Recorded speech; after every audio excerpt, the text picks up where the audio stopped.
Well, good morning, good afternoon, good evening. I hope you're all doing well. It is Sunday afternoon here. It's just gone 2 p.m. And yeah, we got a lot to talk about. A lot to talk about. So a couple of days ago, I did a video based on it's not an interview, live stream that Seth Rogers did on his own channel.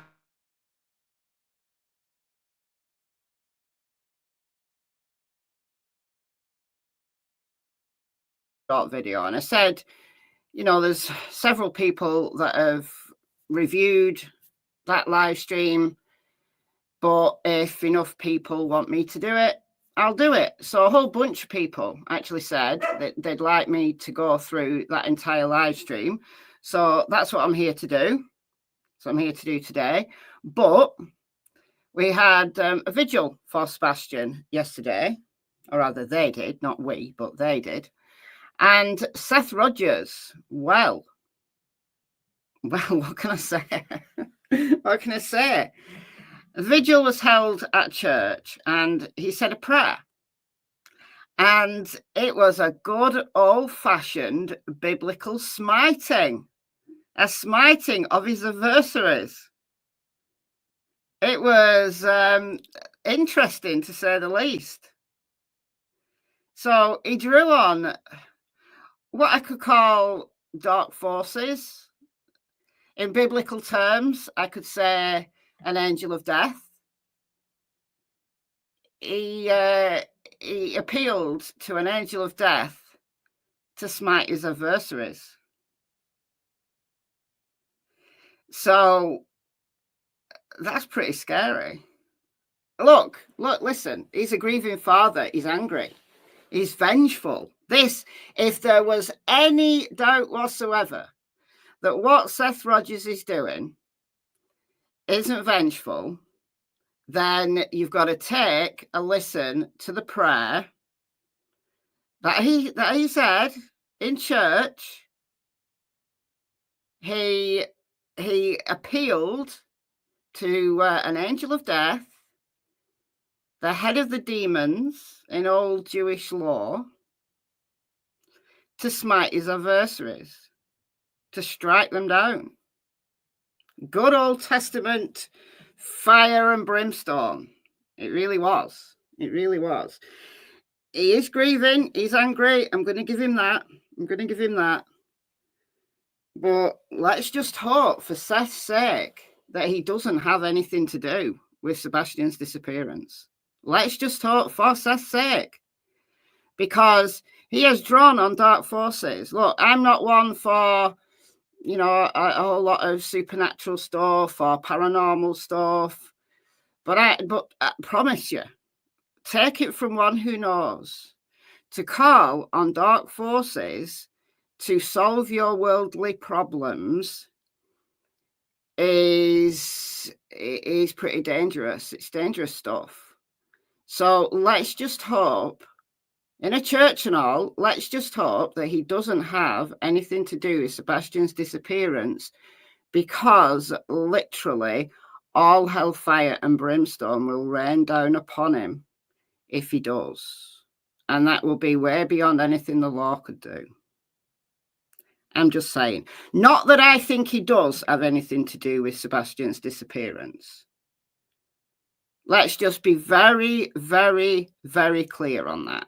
I personally, just my opinion, don't believe Seth has anything to do with Sebastian's disappearance. I have a great many problems, however, in terms of some of the things he said, some of his behaviors.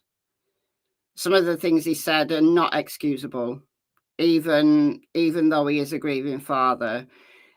It's not excusable. Some of the things he said, the anger at Sebastian being gone and potentially, you know, someone have abducted him or something like that. I understand that anger, but I think this was a bit much. This was a bit much. And proof, if ever there needed to be any proof that what Seth Rogers is doing is wholly vengeful.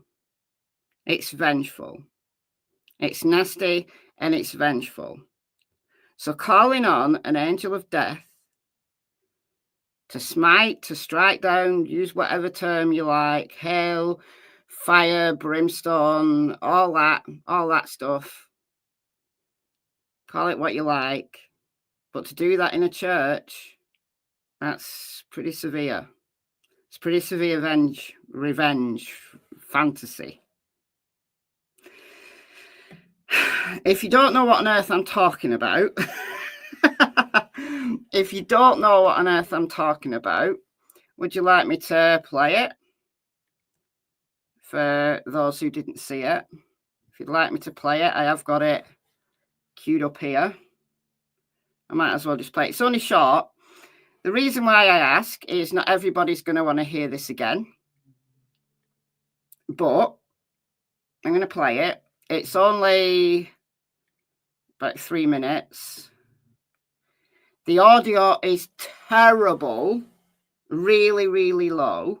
So I'm going to mute out, and then you need to turn your volume up to the max because you're not going to hear it otherwise. So if you've got your volume turned down because I've got a foghorn voice, then I'm going to mute out. I'm going to let it just play. Turn your volume up to the max. And then once it's over, turn your volume down again, or else you're going to get your ears blasted out because my voice will come back up. My foghorn voice will come back up. So I'm playing this from Every Day with Jay. The reason being is a bunch of people play this in live streams, and she's put this as a standalone video. So I'm playing it from this. The link to this is in the description if you want to go and listen to it again. A good old-fashioned biblical smiting coming up. All right, muting out now, and you need to turn your volume all the way up to 100 and past 100 if you can. Okay. All right. Everybody needs to understand that every day we will find Sebastian. We need to look for him every day, like it just happened yesterday. As I'm up here, I did write a prayer, and I'd like to.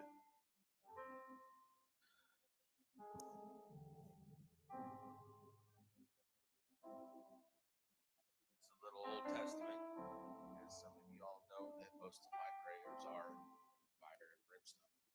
I apologize. Sacred prayer for Sebastian, calling upon the angel Samuel. Oh, most high God, ruler of heaven and earth, in the stillness of the solemn night, we gather with hearts steadfast, bound by Father's unyielding love for his son Sebastian, a child of light, innocent and pure. By the eternal name, we do summon Samuel, the angel of death, the guardian of divine justice, he who moves at thy command. O Samuel, fierce and unrelenting, stretch forth thy hand, not in wrath, but in righteous protection. Stand beside Sebastian, wherever he may be. Let no harm befall him. Let no evil touch him. Be his shield in the unseen places, his sword against those who do him wrong. With thy blazing eyes, seek out the wicked who cloak the truth in shadows. Unravel their lies and cast their works into the light. Break the chains that conceal Sebastian's path and scatter those who stand in the way of his return. Yet we beseech thee, not for vengeance, but for revelation. Let the weight of justice press upon those who would see Sebastian remain lost. May the voice of truth thunder so loud that no decent can withstand it. O Lord of hosts, guide us with unwavering faith. Strengthen my heart, strengthen everybody's heart, so that hope never falters. Let love be the beacon that calls Sebastian home, for love knows no bounds and no night too dark. Until the day breaks and Sebastian is returned to his rightful place, we stand unbroken, For his name is etched upon our souls, and his light shall never fade. So let it be written, so let it be done. In the name of God, amen.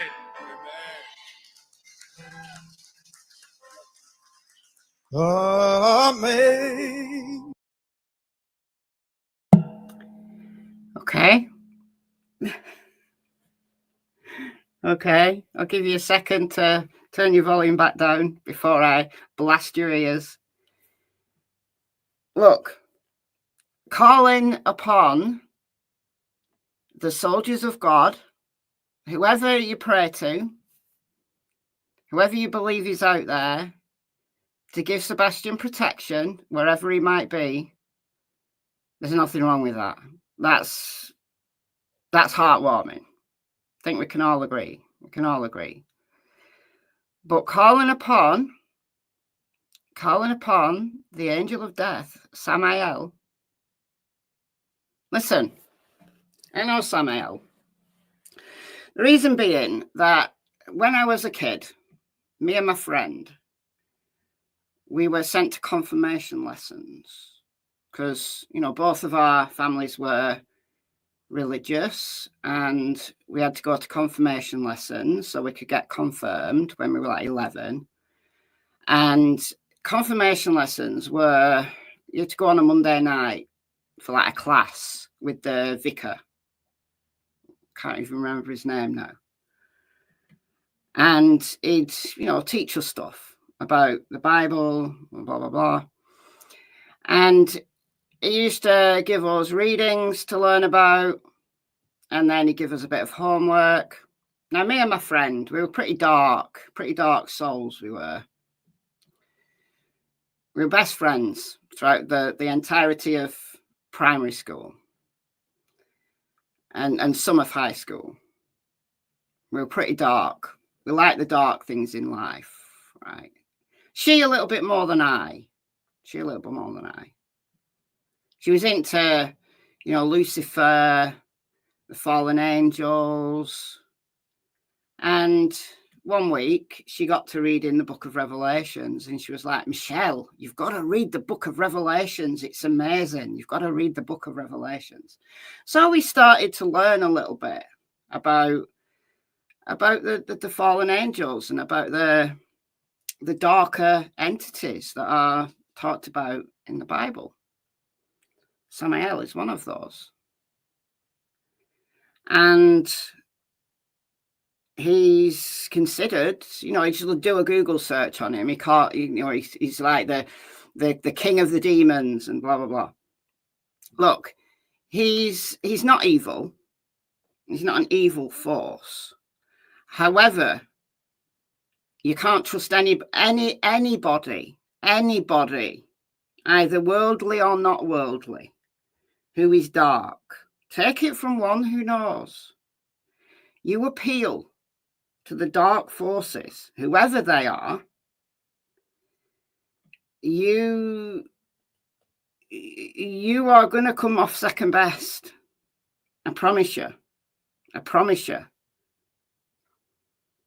So to call upon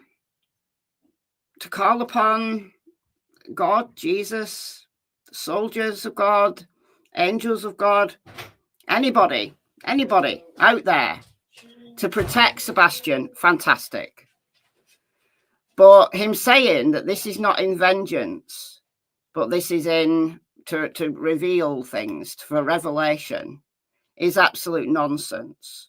Because what Samael is about, whether Seth knows it or not, he is about vengeance. He is about righting wrongs, but in the darkest of ways possible. So what this is a good old-fashioned biblical smiting. Said in a church. That's got some power. Whether you believe or not, that's got some power behind it. It's got some power behind it. So I hope Seth knows now who he's dealing with. He's called upon Samael. I hope he realizes who he's now dealing with. Pretty dark. But if you're a complete non-believer in anything, any religion, anything, any, you know, supernatural, paranormal, whatever you want to call it, right? Whatever you want to call it. If you're a complete and total non-believer, just let me be very clear that all the only take home you need from this is that Seth is all about vengeance. Okay, which leads me very nicely on to this interview. Well, it's not an interview, live stream. So this is a couple of days ago now. So this is pretty much old news. I can't believe it's only had 15,000 views. But anyway, it's Seth R. Rogers, Sebastian's father. That's the channel. That's what I'm playing it from. So you all know Seth. So that's Sebastian's biological father. Tony Mathis, who is the master of trickery, and he's Loki. All right, let's bring up the old Norse gods here. Let's bring up the old Norse pantheon. He is Loki. He's a trickster. He's the bringer of chaos. The bringer of chaos. That's Tony Mathis, the quote-unquote national spokesperson. And then they also bring on Jennifer Coffendaffer, who's just a useful idiot. All right. So we're going to play this all. I'm going to stop it at points that I think are interesting. I've sped it up a little bit so that we're not here all night. I've only sped it to 1.25 though, so you know I know a lot of people can't deal with it when it's quick. So, all right, Tony's given an introduction. I've skipped past that, and this is where Seth starts talking. So we're going to play this all the way through to the end. So if you haven't seen it, then buckle up. I'd like to say thank you to everybody in chat. Thank you for my mods. Thank you for Sebastian's Army. Thank you everybody for the prayers that still continue to come in. We are continuing to look for Sebastian. We are continuing to trace down every lead that comes in, turn over every rock, go down every rabbit hole. We will find him. That is my only goal. And I appreciate everybody that's there with me on this goal of finding my son and bringing him home. It's been a very trying year. I know a lot of y'all I've seen in chat, you guys are not happy with some of the interviews that are going on, but there are people out there that are obstacles, and that's it. They're just obstacles. You know, giving them any type of validation is not worth Sebastian's time. And I appreciate everybody that does debunk everything that they said. I don't know who he's particularly talking about when he talks about obstacles.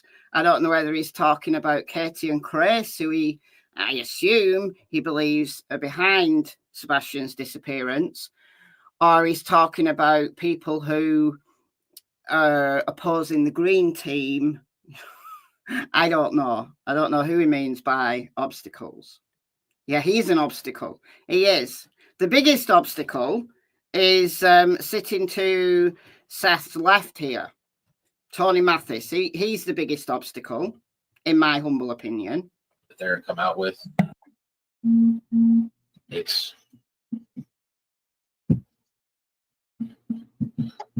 trying, very trying. Nobody really wants to sit there and understand what's going through my mind every day. You know, it's when I do sleep, Sebastian's there. And when I wake up, he's not. You know, some people have been sitting there going that they hope that Sebastian haunts his mother. I'm not into that. You're not into that, but you'll call on Samael to deal with your issues. Okay, that's cool. Thank you, Sasha, for gifting 10 memberships. That's very kind of you. We've got Robin. We've got hold on. Let's move this up a little bit. We've got Rin E, maybe. We've got Eric, Crafty Girl, Alabama Nana, AVG, Dawn, Kentucky, and oh, the chat jumped. I think I got everybody, maybe. Oh, no, Alpha, La Costa. There we go. We got them all. So thank you all. Thank you all for being here, and welcome you 10 new people. 10 new people. Thank you, Sasha. And if you haven't been a member before on this channel, go and check out the members area. There's a whole bunch of stuff in there for you. Have a look through. We've got members lives, we've got little videos, bloopers, pictures, bunch of stuff out there. So, all right, let's get back to this. So, doesn't want, you know, people to wish that Sebastian haunts his mother. If people are saying that, and I personally haven't heard anybody say that, but if people are saying that they hope Sebastian haunts his mother, well, they're wishing Sebastian dead, because you can't haunt anyone unless you're dead, can you? So you're wishing him dead, which is weird, which is really weird, because there's no evidence that Sebastian's dead. Well, Aunt Betty said it. Well, there you go then. So, all right. Okay. Enough said. Because I had nothing to do with his disappearance, and every time I close my eyes, he's there. I wake up having conversations with him. I relive every moment that I spent with him, every time I go to sleep. The fact is that whoever has him, if you're watching this, if you're seeing this, please just drop him off somewhere where there's a phone where he can go in and tell him, please, my name is Sebastian Rogers. I need you to call 911. It's the only thing. It's the only thing I care about is fighting for my son and bringing him home. Take a deep. Okay, look. That's part of normal grief. That, you know, he sees Sebastian in his dreams. That's normal. Your dreams will only give you what you can cope with. When my son was killed, some person, a wiser person than me, told me that when you dream, like your dreams, I knew this anyway, but your dreams organize your thoughts. Your dreams are there. They are electrical byproducts. They're there to organize your memories, to organize your thoughts.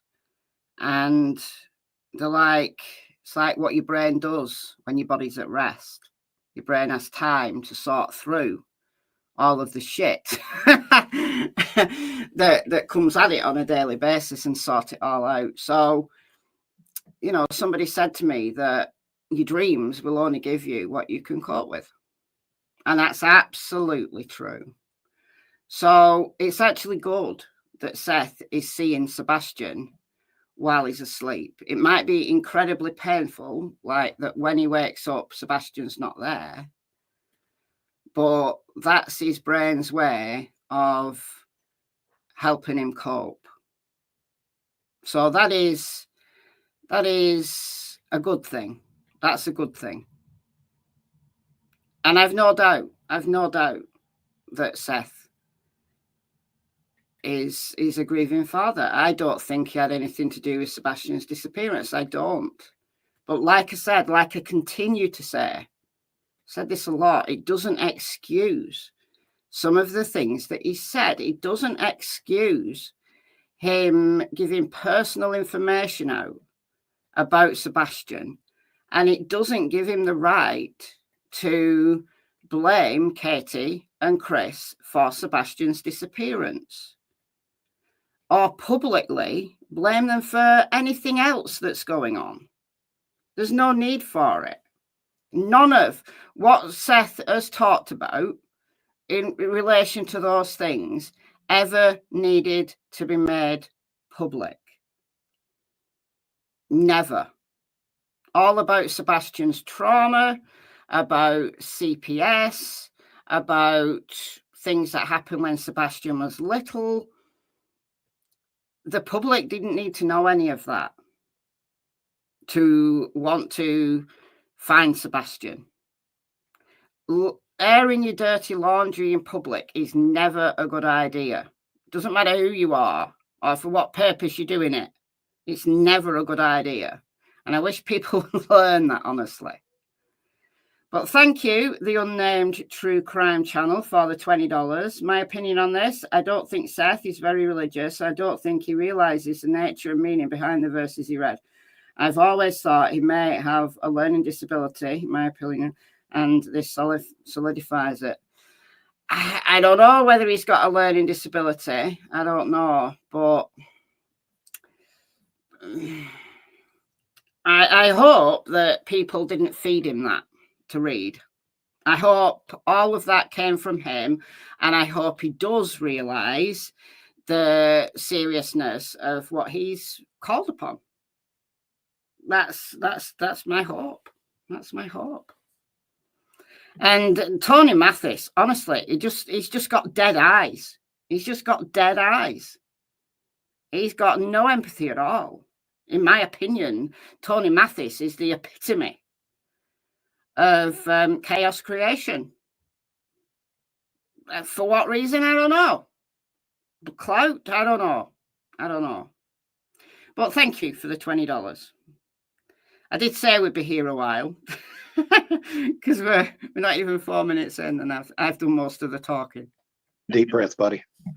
I do have a special guest this evening. Some of you in chat have already guessed who it is. I'd like to bring up Jennifer Coffin-Daffin. Hi, everyone. He is Cough, y'all. Cough. He is Cough.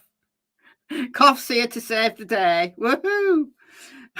Thank you, the Quiet Observer, for gifting 5 memberships. We've got Riley's Nanny. We've got Popper something or other. Poco. I nearly got it right. Wait, what? Viv and Proud Mimi.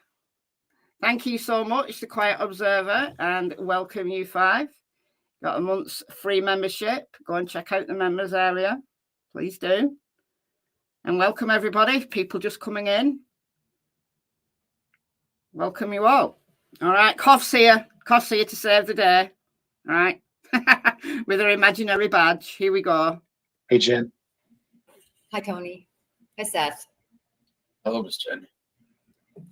You know, this is so, I can't even relate. And I know everybody in the audience that hasn't lost a child. And I know there's many in this audience that have lost a child.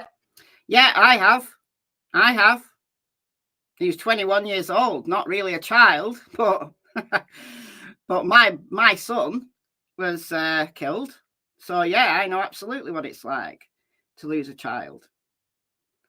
So as someone in that club, this is disgusting.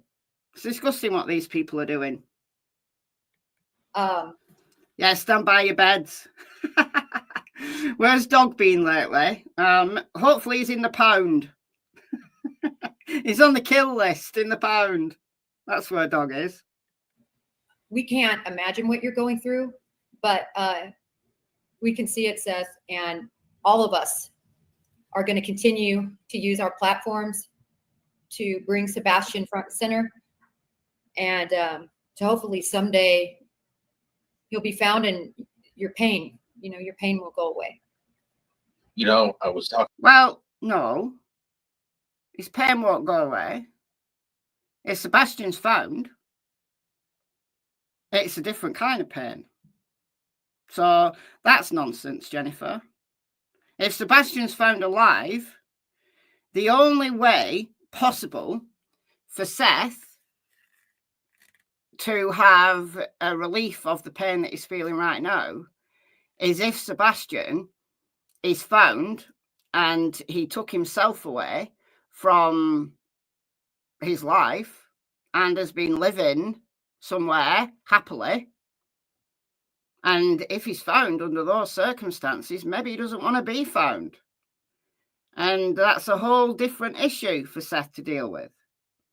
But in any other circumstance in which he's found, whether he's found alive and he's been in a horrible situation, well, that's a whole different world of pain. That's a criminal investigation. That's years of pain. If he's found deceased, maybe of a tragic accident, that's closure. That's closure. But it doesn't end pain at all.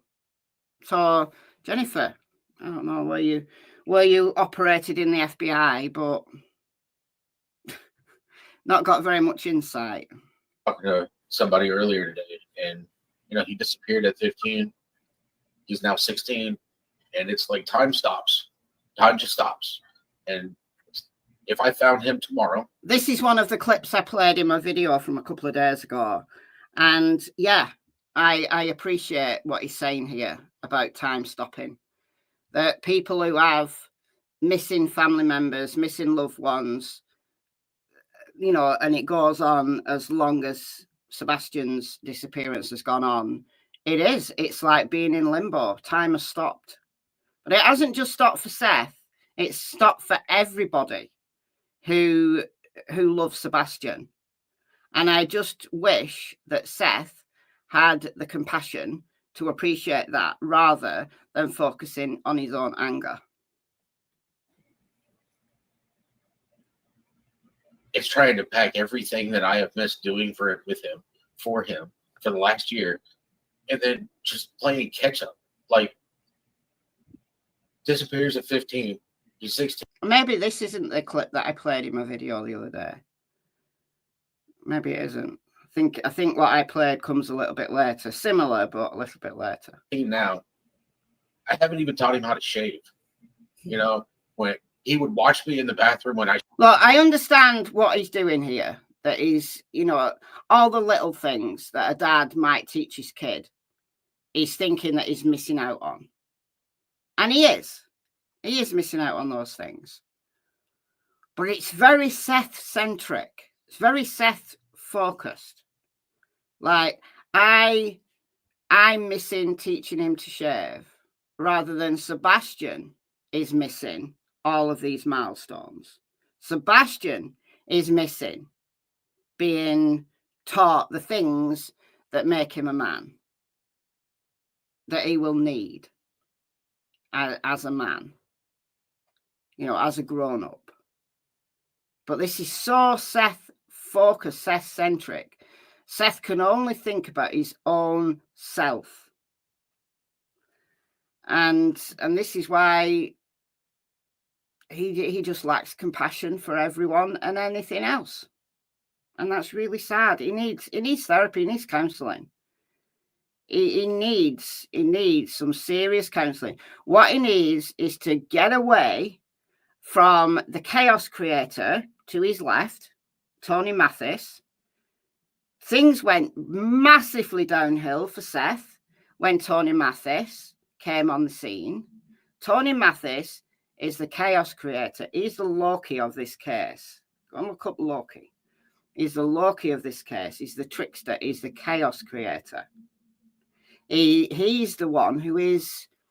I don't know why. I don't know why he's so vengeful. I don't know why. If it's not just for trolling and chaos, I don't know what it's for. And then you've got all the newer people, the lowlives of this world, like At Night, Private Lack of Intelligence. Those people are just despicable. And unfortunately, Seth, a grieving father, has surrounded himself with these shallow, horrible, despicable people. And they're making his pain worse. Seth needs to step away from all of these people, get himself a really good therapist, and the PIs he's got working with him, I don't know who they are. He says he's got PIs. I hope they are reputable. I hope they aren't part of this green team chaos. I hope they're separate. Continue to work with PIs, continue to work with law enforcement, and work through your pain privately. That's just my advice to him. As someone who's lost a kid, that's my advice to him. I shaved, and he was starting to grow a mustache, and he just didn't like it. He was like, I don't like my mustache. And it's like, well, I like mine, you know. If you shave it, it's going to grow in thicker, you know. Teaching him how to use facial cleansers and the little machine. Like, I have pictures because he teenager started to get acne. So, you know, it's just, I'm not done teaching him. And the fact is that somebody has my son. I'm not done teaching him.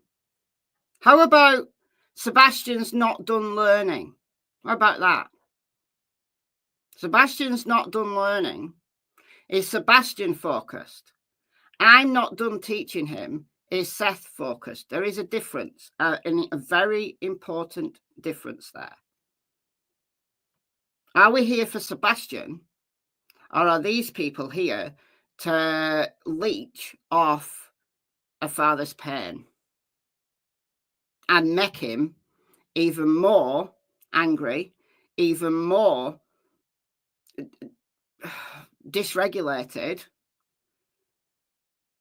for their own reasons, for their own ends? I argue the latter. And they're stopping me from continuing to teach him. And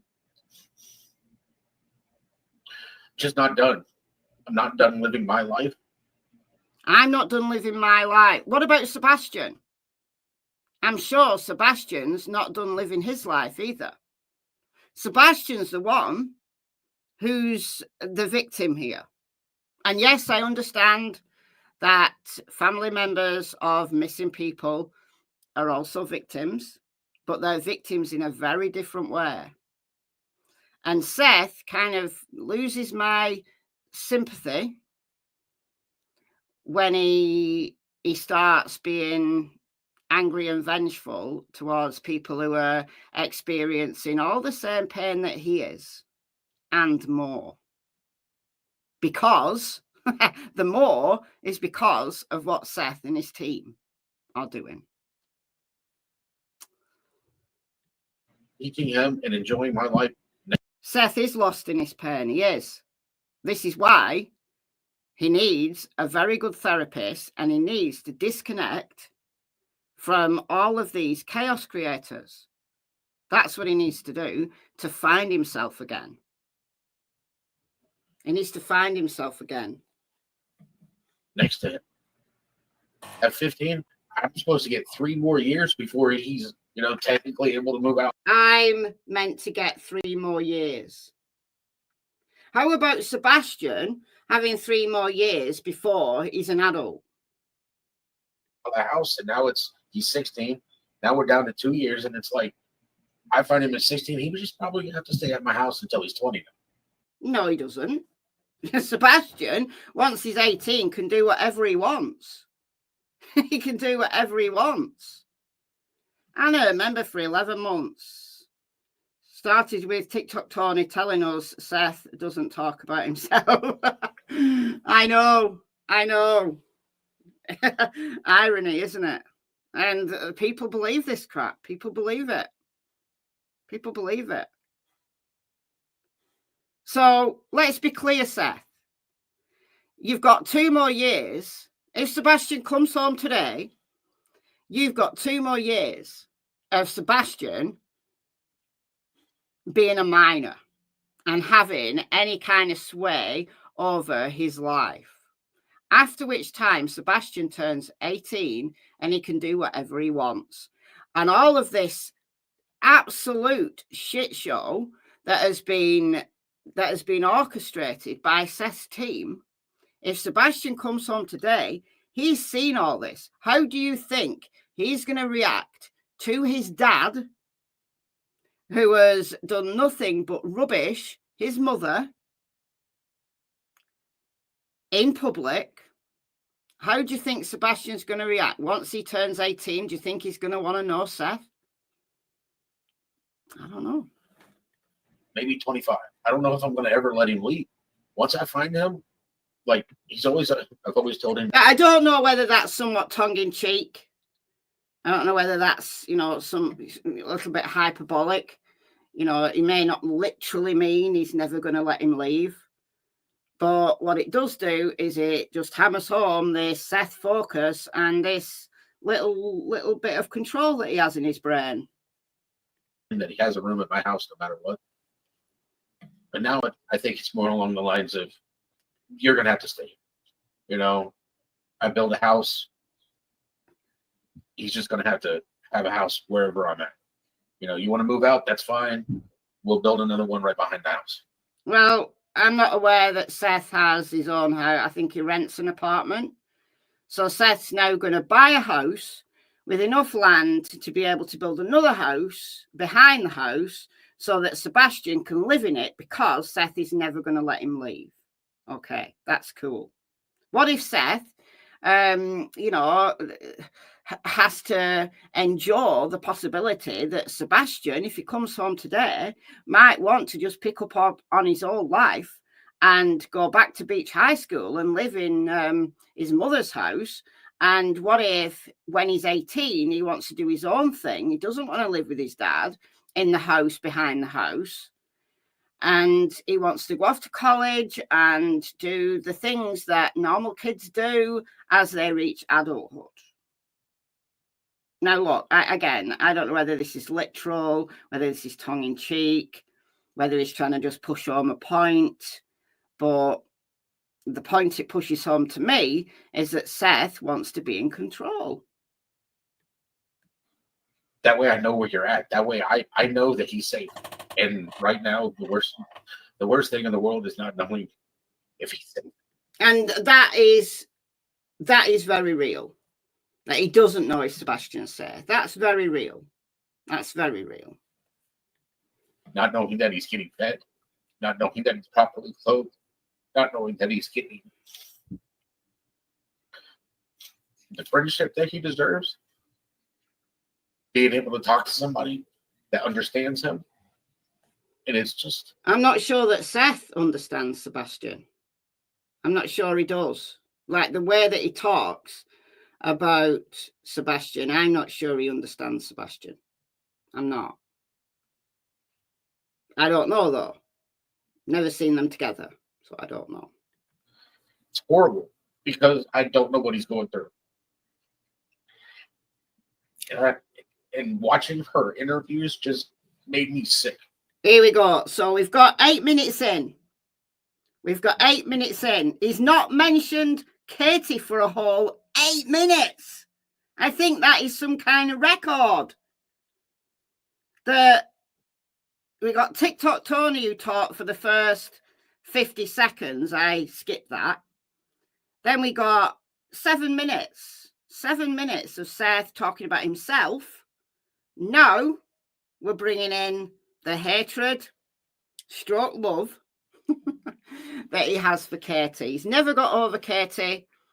And all of the feelings of hate, when love turns to hate, it's the worst kind of love ever. But it's still love. And he's never forgiven her for breaking up his family. And now she's got a whole new life, and up to Sebastian going missing, presumably, I don't know, but presumably getting on with life. Her and Chris both had jobs, got a house. They're normal people, just normal people. Normal people. And Seth can't stand it. And it's brought up all of the old hurt that he had from the divorce. And now all the anger and the hurt he feels for Sebastian being missing, he's loading it all at her door. And that there's no excuse for that. I'm sorry. There's no excuse for that. Deal with your pain, deal with your anger in private. Don't start dirty laundry throwing in public. It never ends well. But what comes up in this interview, if you've not seen it, trigger warning, we're going to get a whole lot of dirty laundry. Yet more thrown at us. And guess who is spearheading? You know, he's holding the laundry basket. Guess who? Guess who's holding the laundry basket and going, throw this, Seth, throw this, Seth, throw this, Seth. Guess who? Chaos creator himself, Loki here. This is Loki, the chaos creator. He's the one holding the laundry basket saying, here, throw this, Seth, throw this, Seth, throw this. He's the one. He's the one that's doing this. He's the one that's behind all of this malicious shit that's got worse and worse and worse over the months. I just wish Seth could get away from them. That he could wake up one day and see the light and think, no, what I'm doing here is wrong. I'm angry, understandably in pain, in trauma, understandably. And that he thinks to himself, I need help. And he goes and gets that help from a good therapist. And he ditches these people. He ditches them. Because what he's doing here is making his pain worse. He's making the situation a whole lot worse for Sebastian. I don't care what Seth does, honestly. I don't care. I've got to a point where I'm beyond any sympathy for Seth. But for Sebastian, this is terrible. This is absolutely terrible. So I really do hope, if he truly loves Sebastian, that he wakes up one morning and thinks, what am I doing? What am I doing? Sebastian, when he comes home, is going to see all this. He's gonna be able to watch all this happening in real time. No kid wants to see that. Surely no kid wants to see that. It makes me feel that deep down Seth knows that Sebastian isn't coming home. And I don't want to have to think that. I really don't want to have to think that. But the way that he behaves, you think, well, he doesn't think Sebastian's coming home. He doesn't. Or else he wouldn't do this, would he? You think Seth really believes that KP did something? I'm not sure that he really believes it, but I think she's the perfect person for him to blame, because a whole bunch of the internet are also blaming her, and he can hide under the coattails of those people. He can be big dope, have his ego boosted by those people, and they are using him. They are using him for their own ends, for chaos, for clout, for clicks, for whatever reason. I don't know. Maybe they've all got their own different reasons. I don't know whether he truly believes that she did something, or whether it's just convenient for him and it's a place where he can put his anger. Because it's, you know, Katie's the subject of anger already. That's been very deep-seated and has probably been bubbling up every so often, but he's there under the surface all the time. So now we've got Sebastian going missing. All this anger comes to the surface. He sees these people on the internet who are blaming Katie because she was there in the house. She was asleep, but you know, God forbid that a parent goes to sleep. Surely parents should never sleep. They should be complete robots and keep their eyes open with matchsticks in case their kid at the age of 15 decides to go out for a walk in the night. Anyway, I don't know. I can't answer that. I don't know whether I honestly, I don't think he does really believe it. I think it's convenient for him to believe it. So I don't know. Because it's about them. I'm going through hell. I know I am, but I also know where I'm at. I'm going through hell. Okay. All right. I don't doubt that. I don't doubt that. People know where I am. If we don't know where he is my grace, and he has been my grace since he was born. Okay. People know where I am, but we don't know where he is. Okay. Turn that round. I'm glad to hear that. Turn that round. And I just want to find it.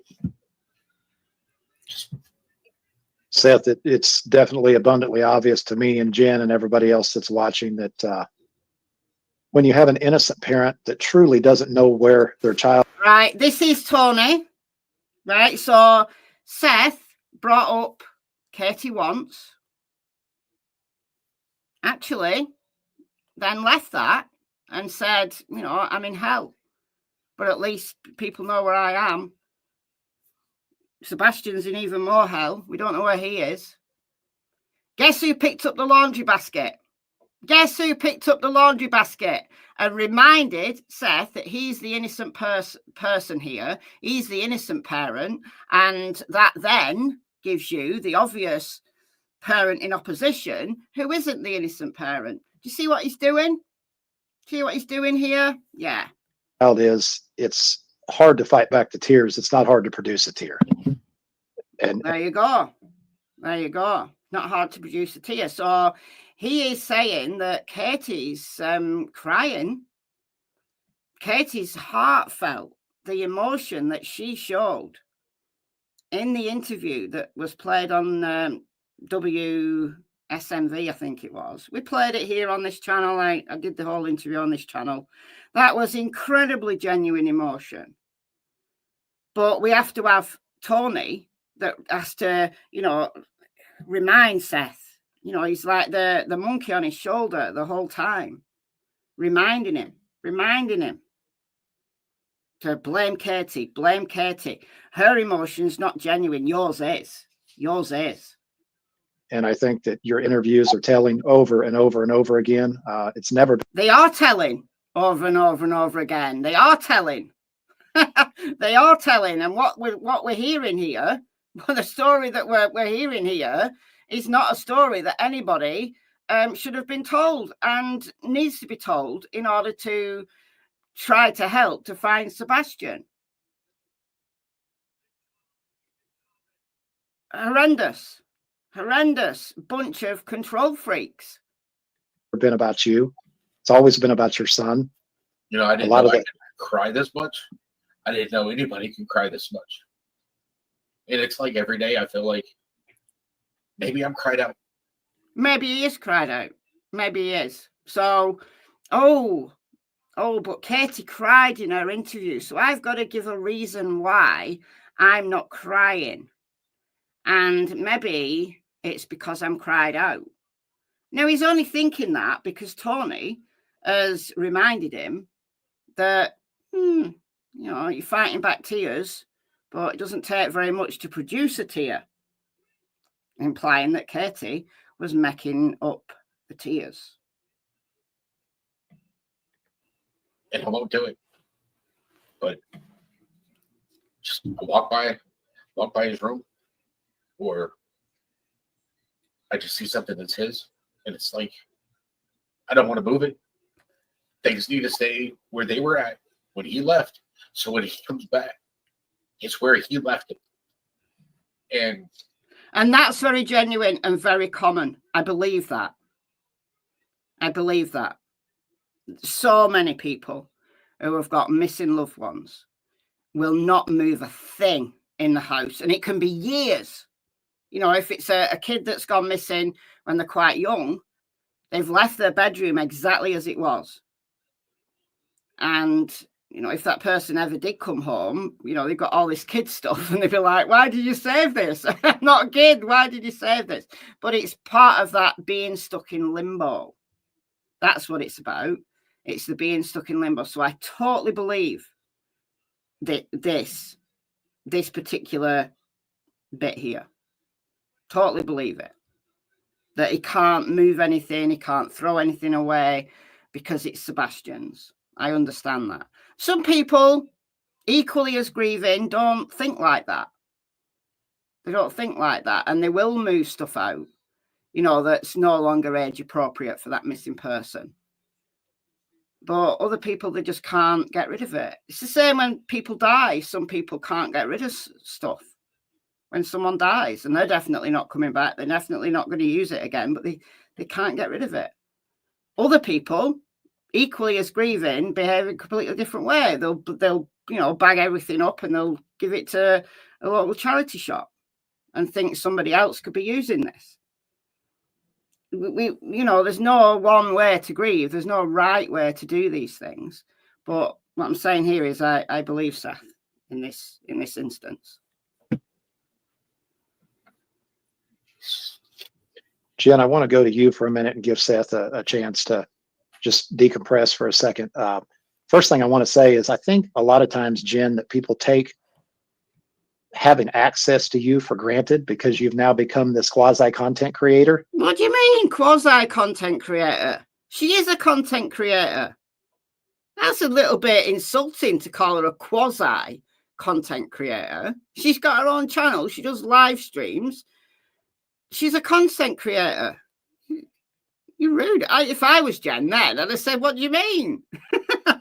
I'm more of a content creator than you. What do you do? I'd have been antagonistic when he said that. And I think that, having access to you, being able to speak to you, being able to get your opinions on things, a lot of people take that for granted because you're one of us now, so to speak.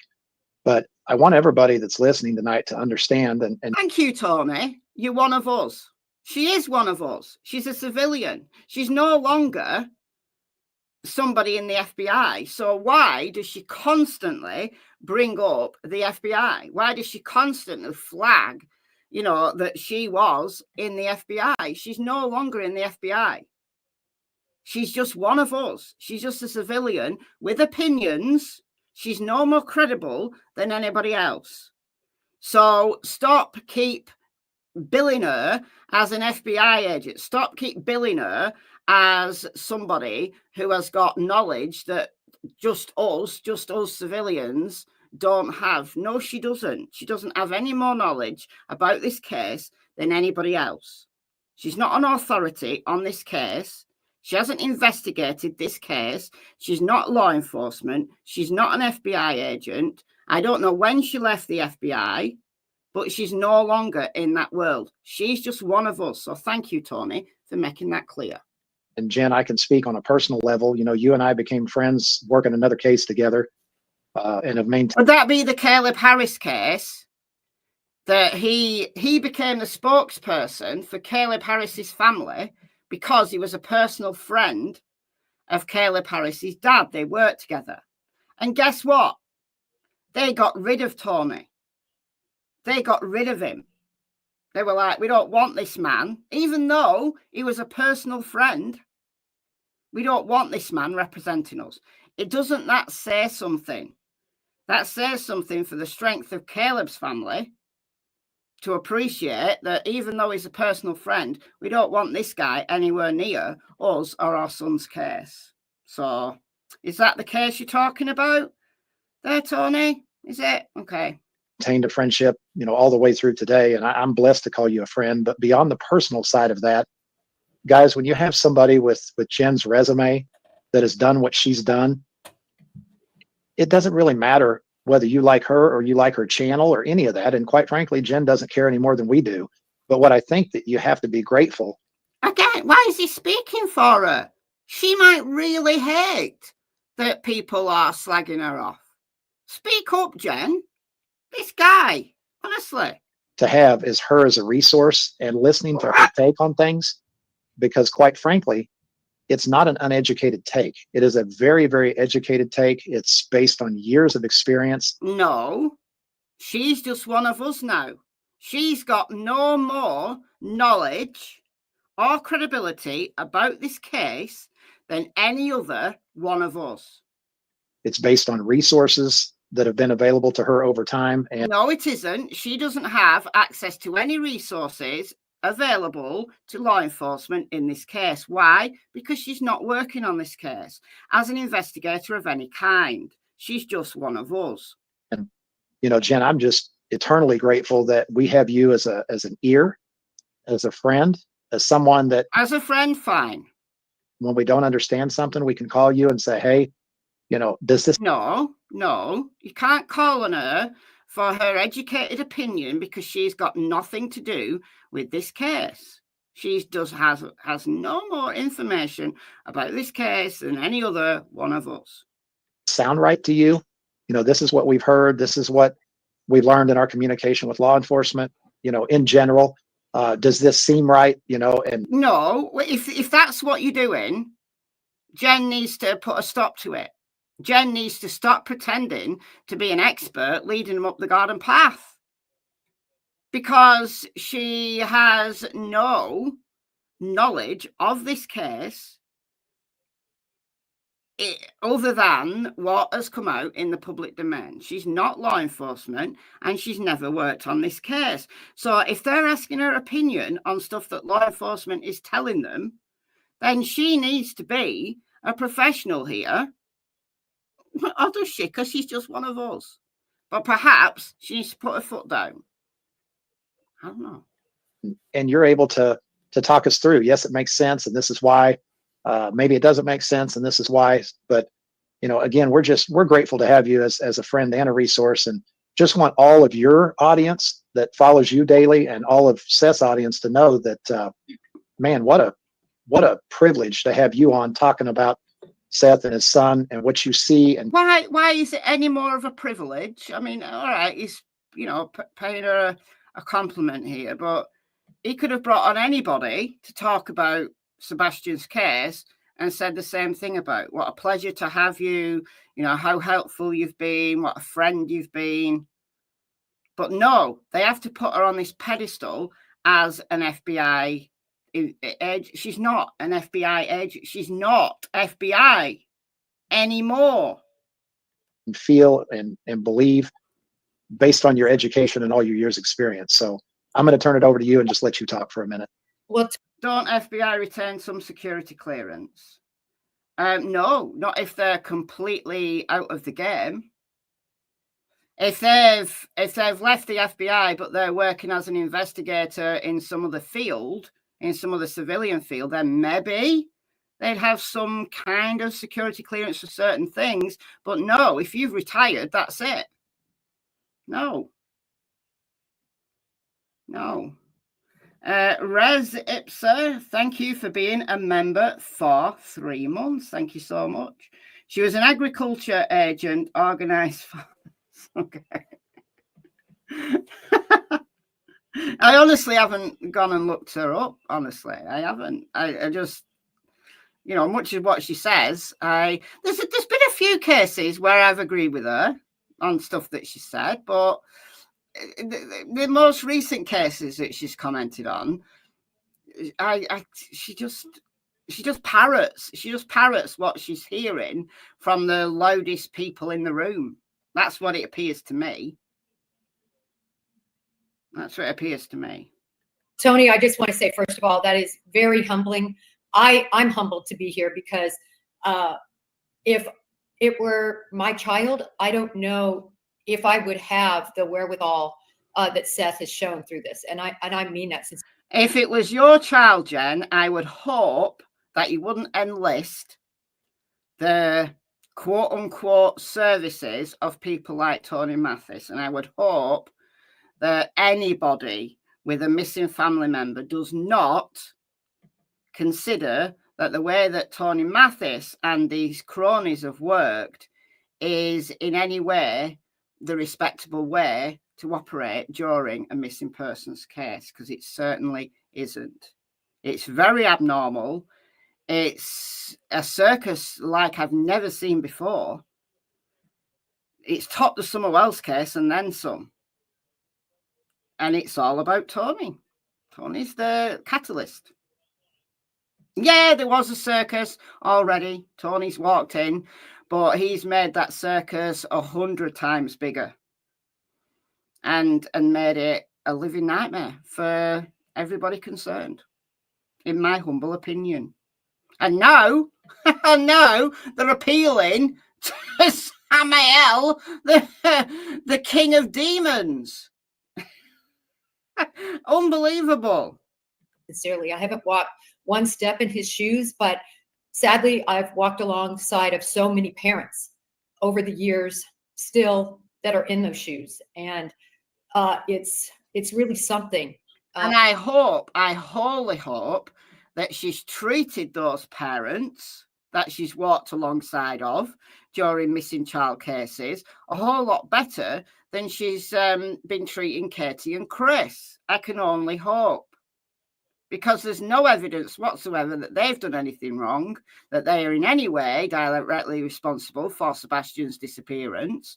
So if she's been dealing with parents of missing children like she's dealt with Katie and Chris while she was an FBI agent, well, there's maybe a reason why she's no longer an FBI agent. It doesn't say a lot for the Bureau, does it? Thank all that's holy that she's no longer in that position of authority. To watch the strength, to watch the focus be on Sebastian Wayne Drake Rogers. Hold on a minute. How many of Seth's interviews has she actually watched? Or is that just what she's been told? Even with all the noise. And so you got to remember that these green team people, before they do live streams, they get an update of things that they got to talk about. They get PowerPoint slides. They get bullet points of things that they should talk about in their live stream. This is what's really happening. So all of these people who you think are completely independent and they're all coming upon the same conclusion that Katie and Chris did something, they're all being channeled. They're all being channeled by this bullet point thing, this PowerPoint stuff that they're getting sent. And if they get stuff wrong, they get text during their live stream. They get text coming in during their live streams. If you don't believe me, then I dare you to go and find some of these live streams because it's clear what's happening. Absolutely clear what's happening. So I'm guessing that good old Cough is here getting those bullet points and she's fallen in line. I don't know who's writing these bullet points. I assume it's Tony. I can't prove it. It wouldn't put it past Tony to do something like this. I don't know whether it's Tony. I think it's probably him, in my opinion, allegedly. But it's absolutely true. That's what's happening. So all of these channels that are all, independently coming to the conclusion that, oh, Katie and Chris must have done something. Oh, and look at this shadow here and look at this. You look at this, you can see in these lights, and oh, there's two people carrying Sebastian between the houses. All these conclusions that are being drawn, and it leads you in because you're getting bombarded by all these different channels who, seemingly are all independent. No, they're being fed from a central hub. They're being sent bullet points of things that they need to talk about during their live streams. And then it makes me laugh when people come along into my comments and say that I'm being paid by the Profoots or the Boa Socks, that I'm being paid to say what I say. No, no. There isn't any amount of money that the Profoots or the Boa Socks could give me that would change what I say to my audience. Everything I say on my channel is my opinion. No one else's. Not being told to say anything by anyone. If I've got information from someone else, I say who it's come from. If I'm playing a clip, I put the link in the description. If I'm agreeing with a person, I tell you, this is the person I agree with. Or if I disagree with a person, I say this is who I disagree with. Do it in a non-dramatic way. No, just a way that furthers the spread of information, maybe debunks some misinformation that's out there. But no one ever has told me what to say on my channel. The Boa Socks, and the Profoots, I don't care how much money they have, they are not rich enough to be able to buy my services. I would not ever compromise my channel in that way. Look, if they offered me $2 million, maybe. But I'd probably put it in the small print right at the bottom of my description box that I'm being paid for this opinion. You can guarantee, even if somebody paid me $2 million, I'd very soon realize that what I was saying was absolute bullshit, and I'd tell you of it, because I'm not money driven. Oh, I have bills to pay. We all have bills to pay, but I'm not money driven. So no one's paying me. No one's paying me for being here, except YouTube. YouTube pays me, and then kindly some people donate, super chats and memberships and stuff. So that's very kindly appreciated. And PayPal's, buy me coffees, that kind of thing. It's all appreciated, but not expected. It's welcomed, but not expected. YouTube pays me for ad revenue, but nobody. I've never spoken to Chris. I've never spoken to Katie. I've never spoken to anybody in the family. Seth's been in my chats a few times and I've said hello to him, but never spoken to them. So no, not being paid to come along here and say anything about anything. And I never have been by anybody on any case. I say what I think, and that's it. Rant over. So bringing it back to him, I want to say that with all the cases of the missing, and we're all very active in all these cases. I post about them daily and talk about them daily. And Sebastian is so special. I don't want to say anything negative about any of the other missing. I just want to say, how did he become so special? And how did he become so special? Well, it's an interesting question. Why do some cases blow up while the vast majority of missing people, even missing kids, even the really cute missing kids, they don't? No one knows about them. It's an interesting question. It's because, certain cases, you've got this, parents come out and speak. You've got this hate mob who's ready to blame any parent of any missing kid. And certain cases just take off. So Sebastian isn't any more special than any other missing kid. But unfortunately, his case has reached a level of notoriety. And that is not to Sebastian's benefit whatsoever at all, unfortunately. I think a big part of it, to start, Seth, was your honesty about him, your rawness, moments good, moments bad, but always moments honest. And you brought him to life, I think, for everyone. The pictures that were chosen, starting with the snake. I mean, just the draw of that. I mean, for me personally, we had a ball python named Jackie. Excuse me. No. The picture she's talking about, Sebastian with the snake, that's at Katie and Chris's. Katie released that picture to the TBI. That was when Chris had snakes. And that was Sebastian's snake. She doesn't even know. No, she doesn't. So Seth hasn't brought Sebastian to life at all. Yes, he's shown some cute baby pictures. They're cute. But why doesn't Seth have any pictures of Sebastian as a teenager? Is it because he doesn't like having his photo taken? Is that why on that last night that Katie and Sebastian spent together at the Texas Roadhouse, Katie had to kind of like hold the phone down while she took the photo that everybody's criticized her for? Because, teenagers don't like the photo taken. You have to like cajole them or take it when they're not looking, say, oh, I'm just taking a photo of your food, and actually get their face in there. We've all done it. We've all done it.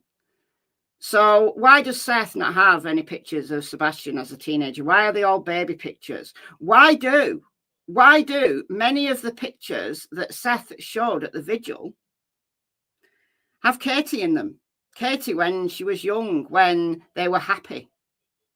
Why did he show those pictures at the vigil? Interesting, isn't it? Interesting.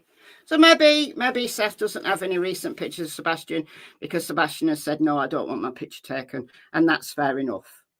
But no, Jen. The green tea video that she loves so much. We all love it. It's cute. It's just it's just that little mischievous smile that he has, the green tea thing. That Katie smiled so fondly when she talked about it in the interview with WSMT, whatever it is, earlier this week. All those things came from Katie. Katie has brought Sebastian alive for all of us. She released the green tea video. She released the bowling video where he goes, "You got wrecked, Mom." I love that. And the picture with the snake, all the recent pictures, the picture on his Amber Alert was taken on the Saturday, just 2 days before he disappeared. So no, the people who come along and say, why does Katie not have any recent pictures? Why is it all Seth? No, it's actually, you need to do some research. It's all Katie who's released the recent stuff, who's brought Sebastian to life for all of us, not Seth. My son is the exact same age as Sebastian. And for all of us that have a child and a son, particularly one that age right now, of course, this is so touching. But not only that, it's like the life in his eyes. I posted because I had seen for the first time, I heard his voice with that green tea. And green tea, yeah, that Katie released. I got to tell you, that moment was tough, and it had to be tough for anybody who has a heart. Yeah, it has to be tough for anybody who has a heart. Especially Katie, who released it.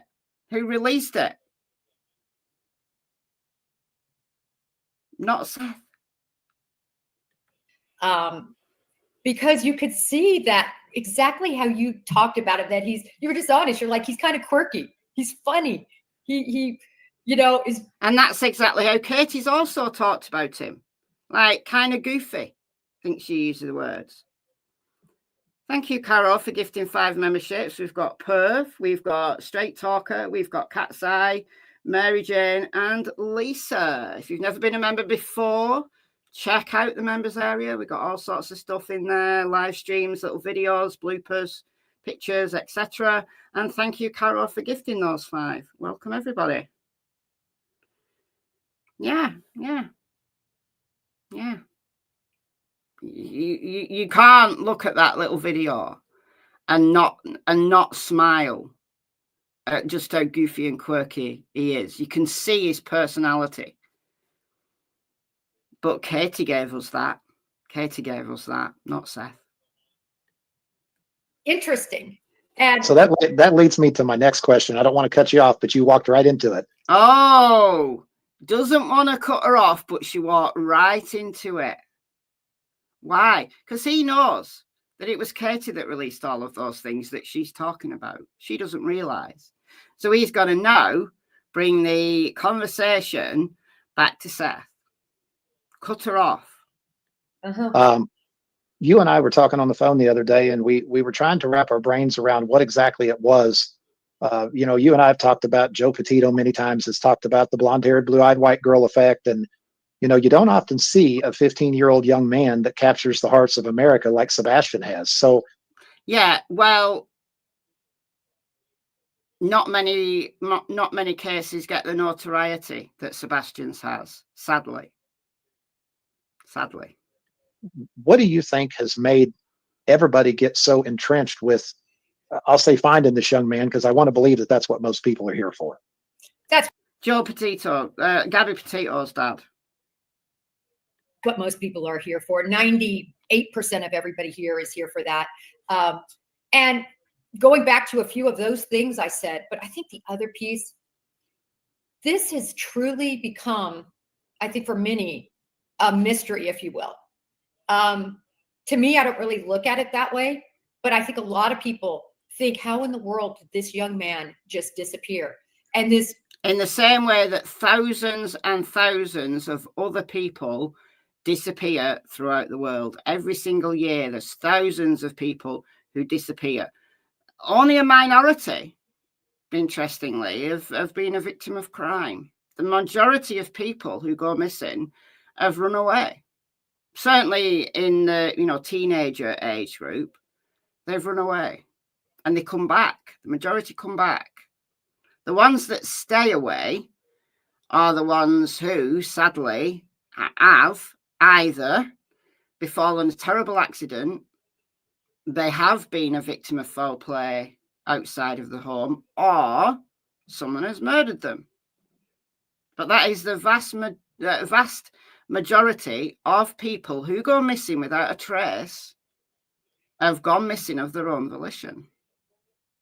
Thank you, Jane, for the £10. That's very kind of you. Thank you so much. gorgeous. And she will know that. Surely she will know the statistics. I hope she'd know the statistics, at least when she was in the Bureau. I hope she would. His eyes that light up a room, all of that, Tony and Seth, you could tell he's just a special, fun, vivacious young man, and our hearts go out. Does autism play a part in that? I think yes, because anytime you know that there's someone with special needs that are missing, it's even more special because they're more vulnerable. They're less. It's more special. It's special that they're missing because they're vulnerable. Okay, weird turn of phrase, but all right, I'll give her that. Worldly. So now you have somebody who's a teen, only 15, and vulnerable. It makes all of us even more worried and concerned. You put it all together, and Tony, I'm going to say this, and Seth, this isn't just the United States. The world cares about your son. The world is posting. The world is saying his name, hoping someone saw something. Well, you mentioned hearing his voice with the green tea, and something I didn't even talk to you about before the interview, but you're going to get to hear his voice again tonight, and it's going to be in a way that is so raw that I don't think there'll be a dry eye in the house. But I want everybody to. Yeah, because Katie released the green tea. They've got to release something. All Seth has is some voicemails of when Sebastian was little, which is cute. It's really cute. They play him at the end, but they got to find something to rival Katie here. Understand that I believe that when you come on the Father's channel to hear the Father in the raw with raw emotions talking about his son, I do believe that's a privilege. I don't believe it's a right. And these are personal things he's sharing. This is a vulnerability he's sharing. And I just don't want anybody to take. All right. So it's a privilege, not a right. Well, can't people have the same thought about Katie? Because people have kept saying, Katie needs to come forward, Katie needs to talk, Katie needs to come and address whatever. No, she doesn't. No, she doesn't. That's not a right. It's not your right to hear anything that Katie has to say. So I agree with him, but let's afford Katie and Chris the same privilege. Take that for granted, because I can tell you, you guys came tonight to hear from the Father, not from Jen and myself, but you can see that Seth is not doing well. And, he doesn't like me sharing his personal business, but I can tell you the last few days have been a real struggle. And while we're on that subject, we've got a lot of content creator friends that religiously call and talk to Seth and check on him and, just ask him how he's doing. And you guys know who you are. I wanted to thank you for that. And, Seth, we'll give the mic back to you.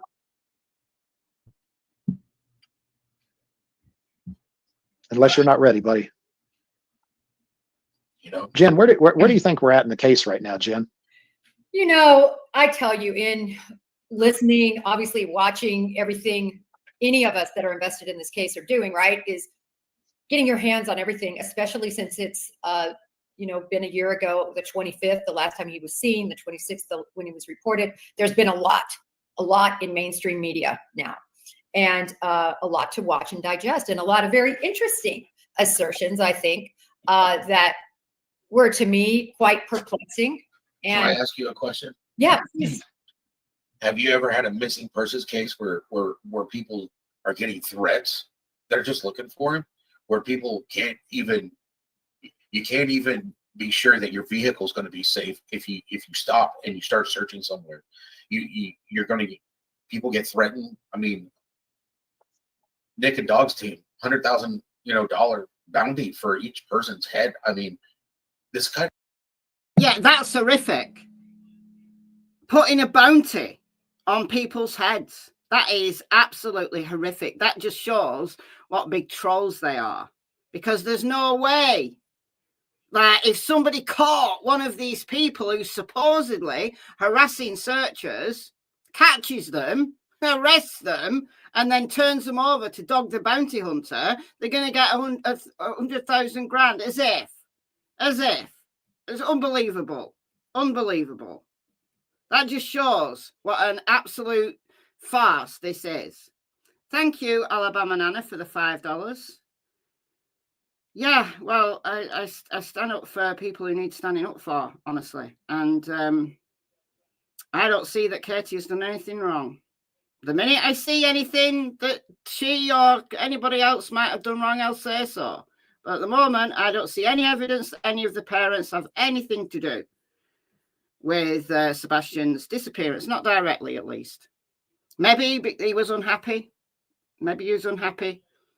Maybe he didn't fancy going to live at Seth's and do the online school, but also maybe he didn't want to live with Katie and Chris because there's a threat of him being sent off to a facility. So maybe he was unhappy, and maybe that's why he walked away.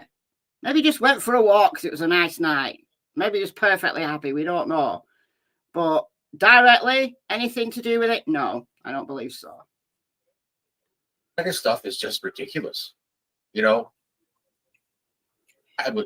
It is ridiculous, and really, look, I've addressed these threats that people have supposedly had before, and look, I don't know whether there's been any realistic threats, whether there's been death threats. I've no idea. I don't know. I've addressed them before a long time ago when the Cajun Navy said that they were pulling out because they were getting threats. I don't know whether it's true. I guess that, this case has got very heated on both sides. Have there been threats? Probably. Have there been any realistic threats? Nah, I'm not so sure. But one thing I do know is that it's not just, the threats aren't just one-sided. So let's remember that as well.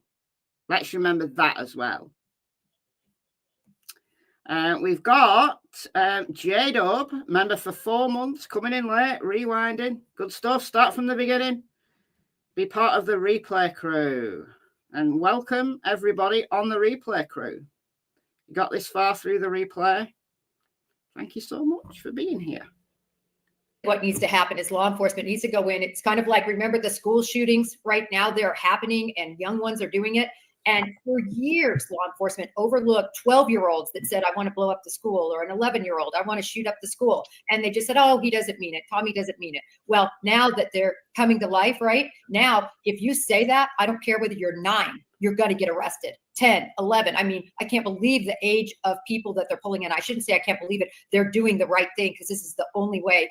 And this equates to this situation. It is time for the terroristic threat statute. That's absolutely true. Seth was in agreement with Katie and Chris putting Sebastian in a home. Yeah, it was, was it Katie who was, Katie was reluctant for him to go and live at Seth's.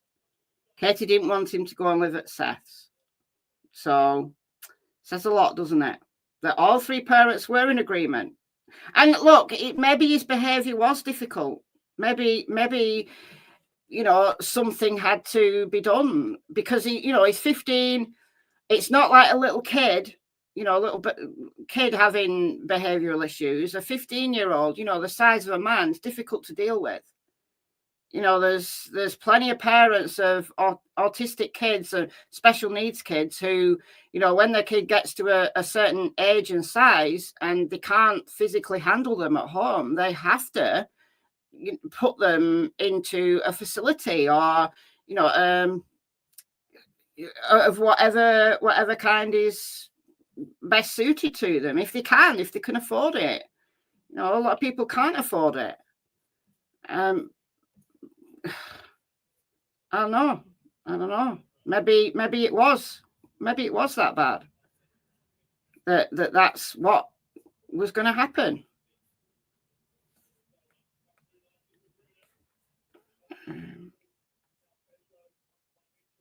Thank you, Jadzia, for being a member for 11 months. Yeah, nearly a year. Thank you, Petty, for becoming a member. Thank you so much for joining. Welcome to the Secret Agents Club. Thank you.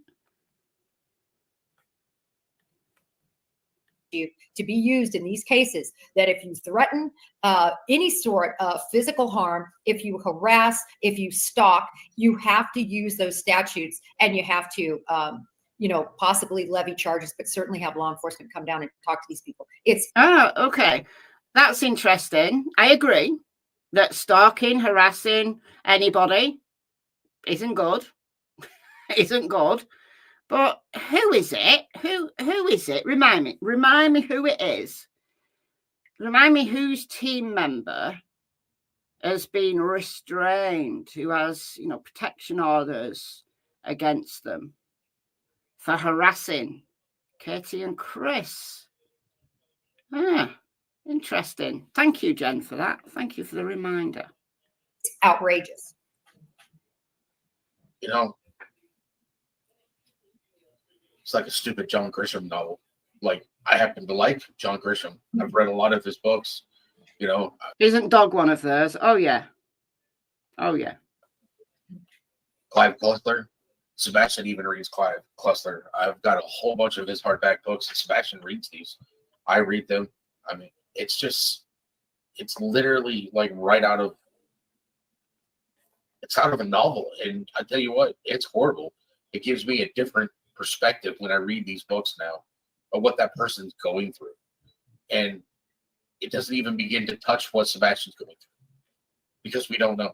That's the unknown. We don't know where he is. We don't know what he's going through. And thank you for bringing it back to Sebastian. Thank you for that. And that just scares the shit out of me. To use my language.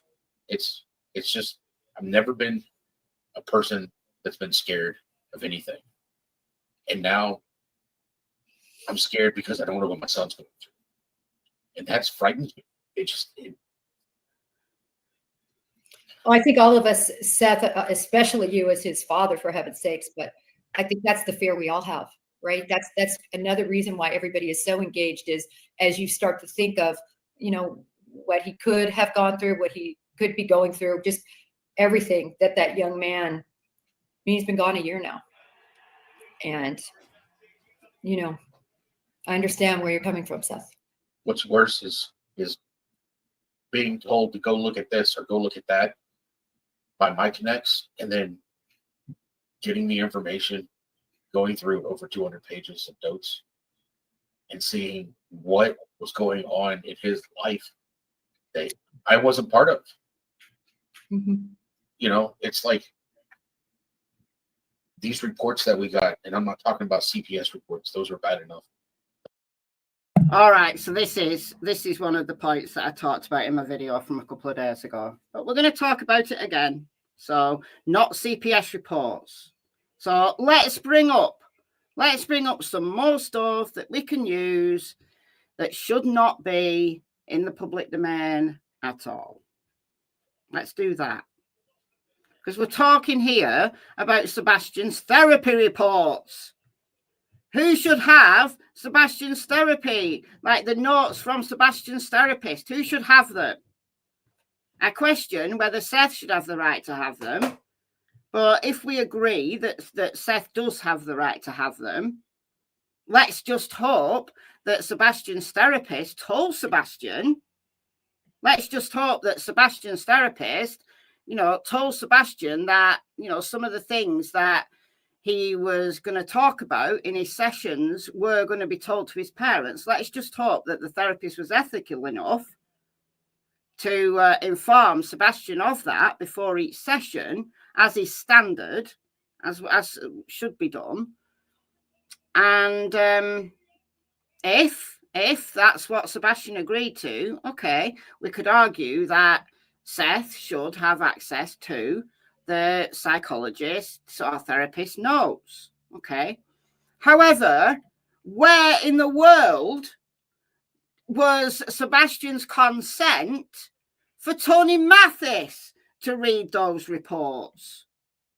I'm just asking, on behalf of Sebastian, who gave Tony Mathis or anyone else other than his parents, who may or may not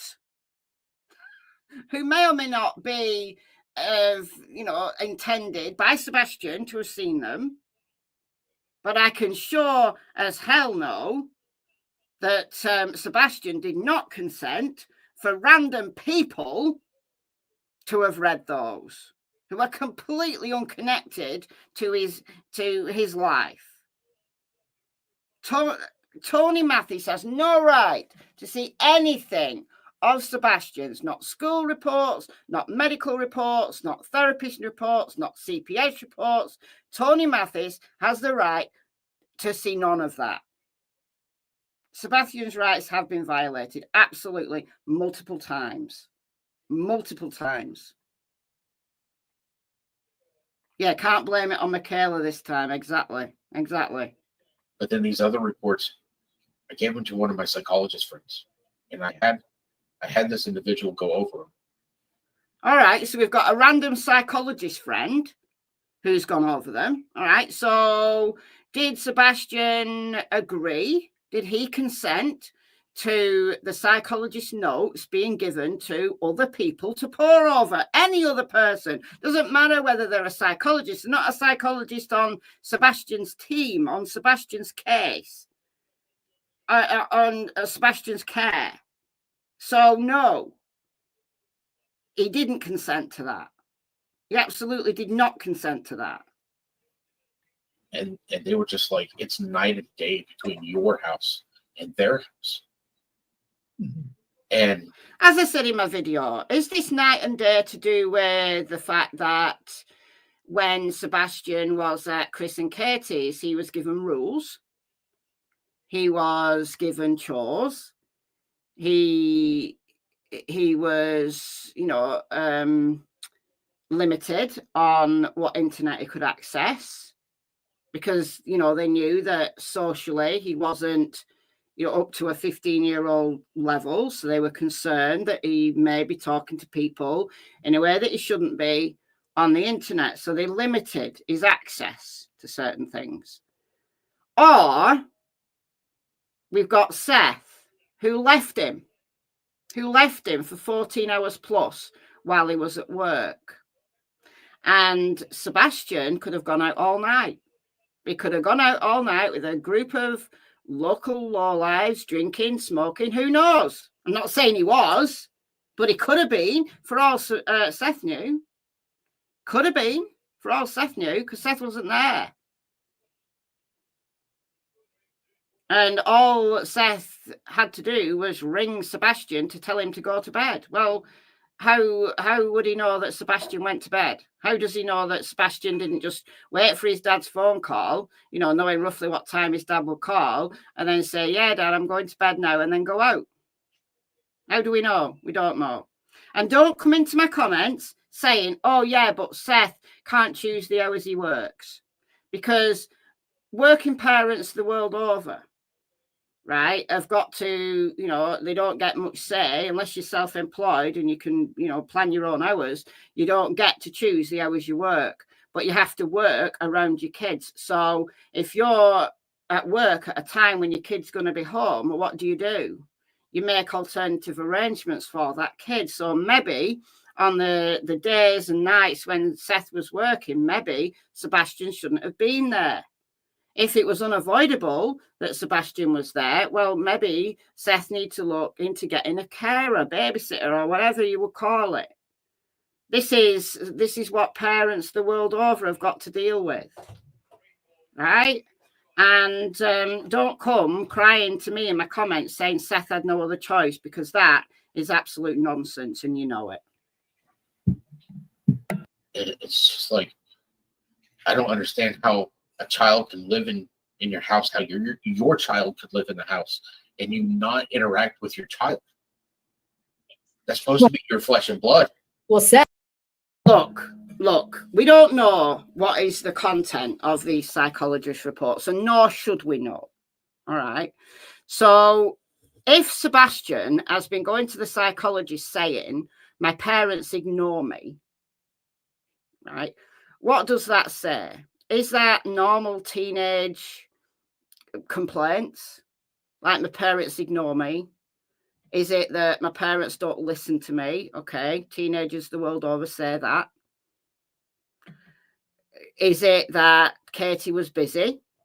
She was doing schoolwork. Maybe at times she was busy. Maybe Sebastian was in his room doing stuff and Katie was elsewhere doing stuff. Okay, well, isn't that the same as what Seth has explained goes on at his house? That Seth sits on his games console and Sebastian's in his room on his games console. Isn't that what we've been told happens at Seth's house? Or that one of them sits in one chair, one recliner, playing games, and another sits in another chair in a recliner playing games. Okay, that's normal. That's normal. So if the psychologist, and we learn in a minute that this was a year's worth of therapy notes, 287 pages, I think Tony Mathis says it is, that he's read. Again, why is Tony Mathis being given access to these things? Because Sebastian did not consent to that, I can promise you. A year's worth of therapy. Well, if the psychologist thought this was any more than, teenage problems, teenagers that say, my parents don't listen to me, my parents ignore me when I say stuff, my parents don't appreciate my opinion, my parents talk over me, teenage stuff. I'm not saying that that's not valid. Don't get me wrong. I'm not saying that that's not valid. That's a valid opinion.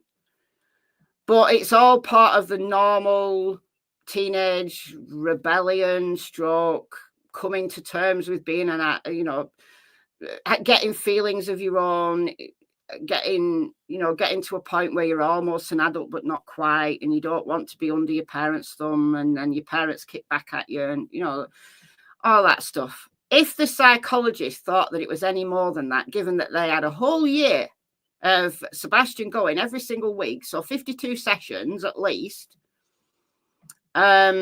if it was considered more than just normal teenage stuff, don't you think that the psychologist would have blown the whistle?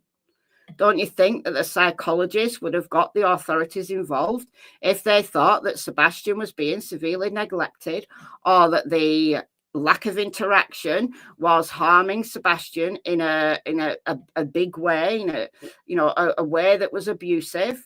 Don't you think that psychologist would have blown the whistle? I think so. Did we see that? No. Okay, moving on.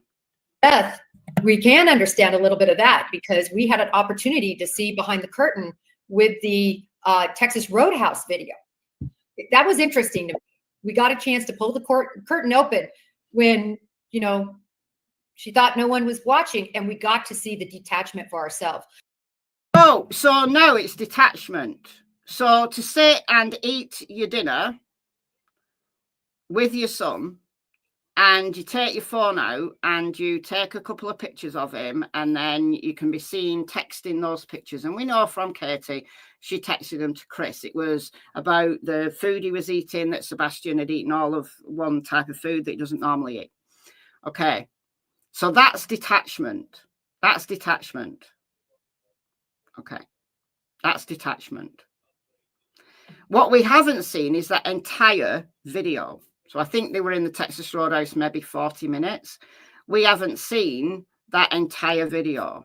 We can't see the fact that they're conversing. We can't, with no audio to it. So we don't know what they're talking about. They certainly don't look like they're sitting in silence. Sebastian's tucking into his food. Jennifer Coffendaffer in a previous video, I don't think she brings it up here, but in a previous video, she said that, you know, Sebastian was wolfing his food down and it was almost like that he hadn't been fed. Okay, well, he just looked like a teenager who was enjoying his food to me. I don't know. You know, yeah, he was guzzling it down, but isn't that what teenagers do? We'd have even more of a problem in Jennifer Coffendaffer's mind if Sebastian sat there and didn't eat anything, because then it would be, oh, he's so intimidated by his mother that he can't even eat in her presence. You can guarantee that would have been the narrative. Okay, all right. Ridiculous. We see it's probably 2 minutes, 2 whole minutes, if that, of a 40-minute sit down eating your dinner that she's on her phone. And she's got Sebastian. It's about Sebastian. Sebastian's involved in it. How do we know that she's not talking to Sebastian throughout the entire time where she's photographed him and she's I'm going to send these to Mr. Chris to show him that you're eating this stuff, and we don't know whether they shared a joke together. We don't know whether Sebastian went, oh no, don't, like in a playful way. We don't know because there's no audio. What it doesn't show is detachment. If Katie was truly detached, she wouldn't be taking photos of Sebastian, would she? She wouldn't have even taken him out to eat, would she? Why would she take him out to eat if she's detached from him? Why would they have gone out with family members that day if she was detached from him? Why would they have gone bowling if she was detached from him? Why would they have done anything that day if she was detached from him? Come on now, think it through, man. We got to see that is normal. That's what these reports actually told me, was that's normal in the house. I agreed, but I'm saying we actually got to watch it.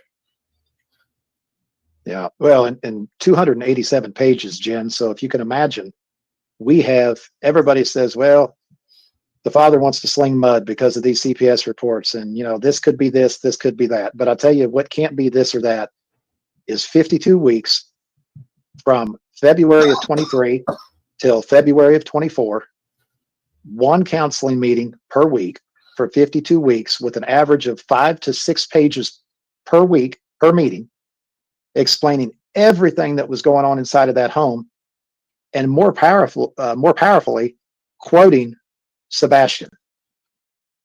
Okay, again, 52 sessions.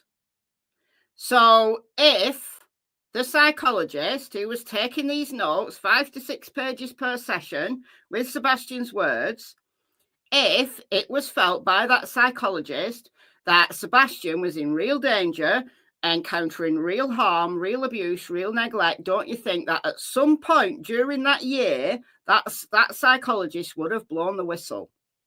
Don't you think? I think so.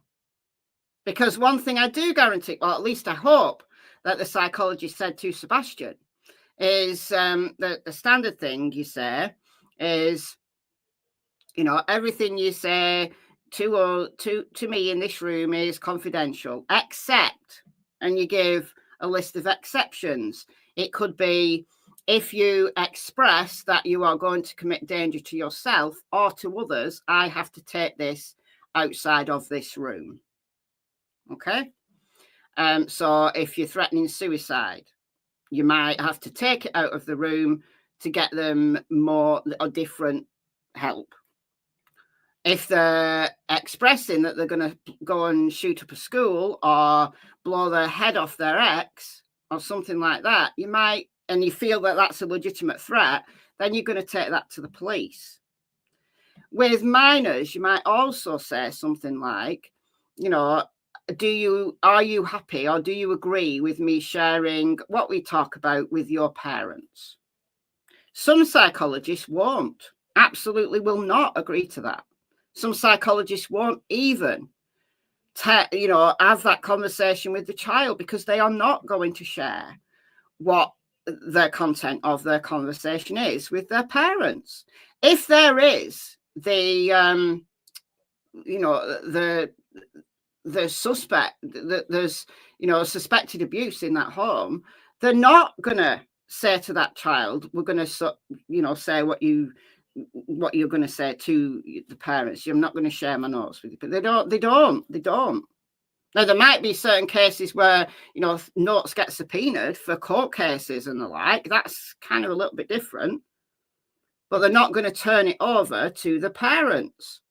So I'm interested in knowing in what circumstances Seth got hold of these psychologist notes.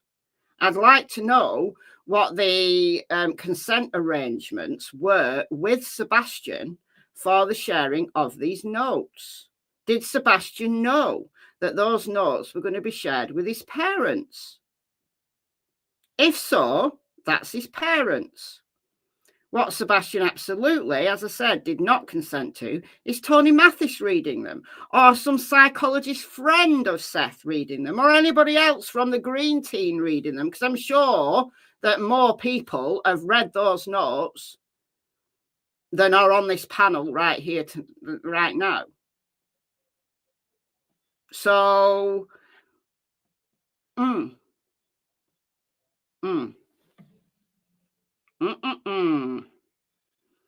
somewhere, somebody's ethics have been breached somewhere.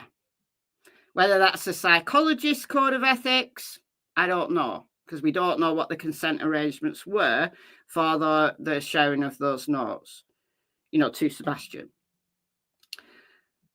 But absolutely, Seth's ethics is questionable here. Seth's ethics is questionable here. That he shared these with random people. And look, how well does Seth know Tony Mathis really?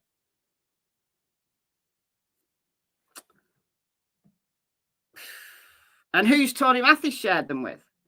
Because once the genie's out of the bottle, then he could have shared them with any number of people, unbeknownst to Seth. Seth might have said, well, I'll give you a copy, Tony, but please don't share them with anyone else. How do we know that Tony's not gone and shared them with a bunch of other people? How do we know? We don't. We've no idea. Sebastian's right. Sebastian's privacy is violated again and again by one side of Sebastian's family and his associates. And it's, unfortunately, Seth's side that's doing this stuff. Carol, member for 10 months. Do we know if Katie has these notes too? We don't know, because Katie doesn't share Sebastian's private things with the internet. We don't know whether Katie has got these notes as well. We don't know. We don't know. We don't know how Seth got hold of them.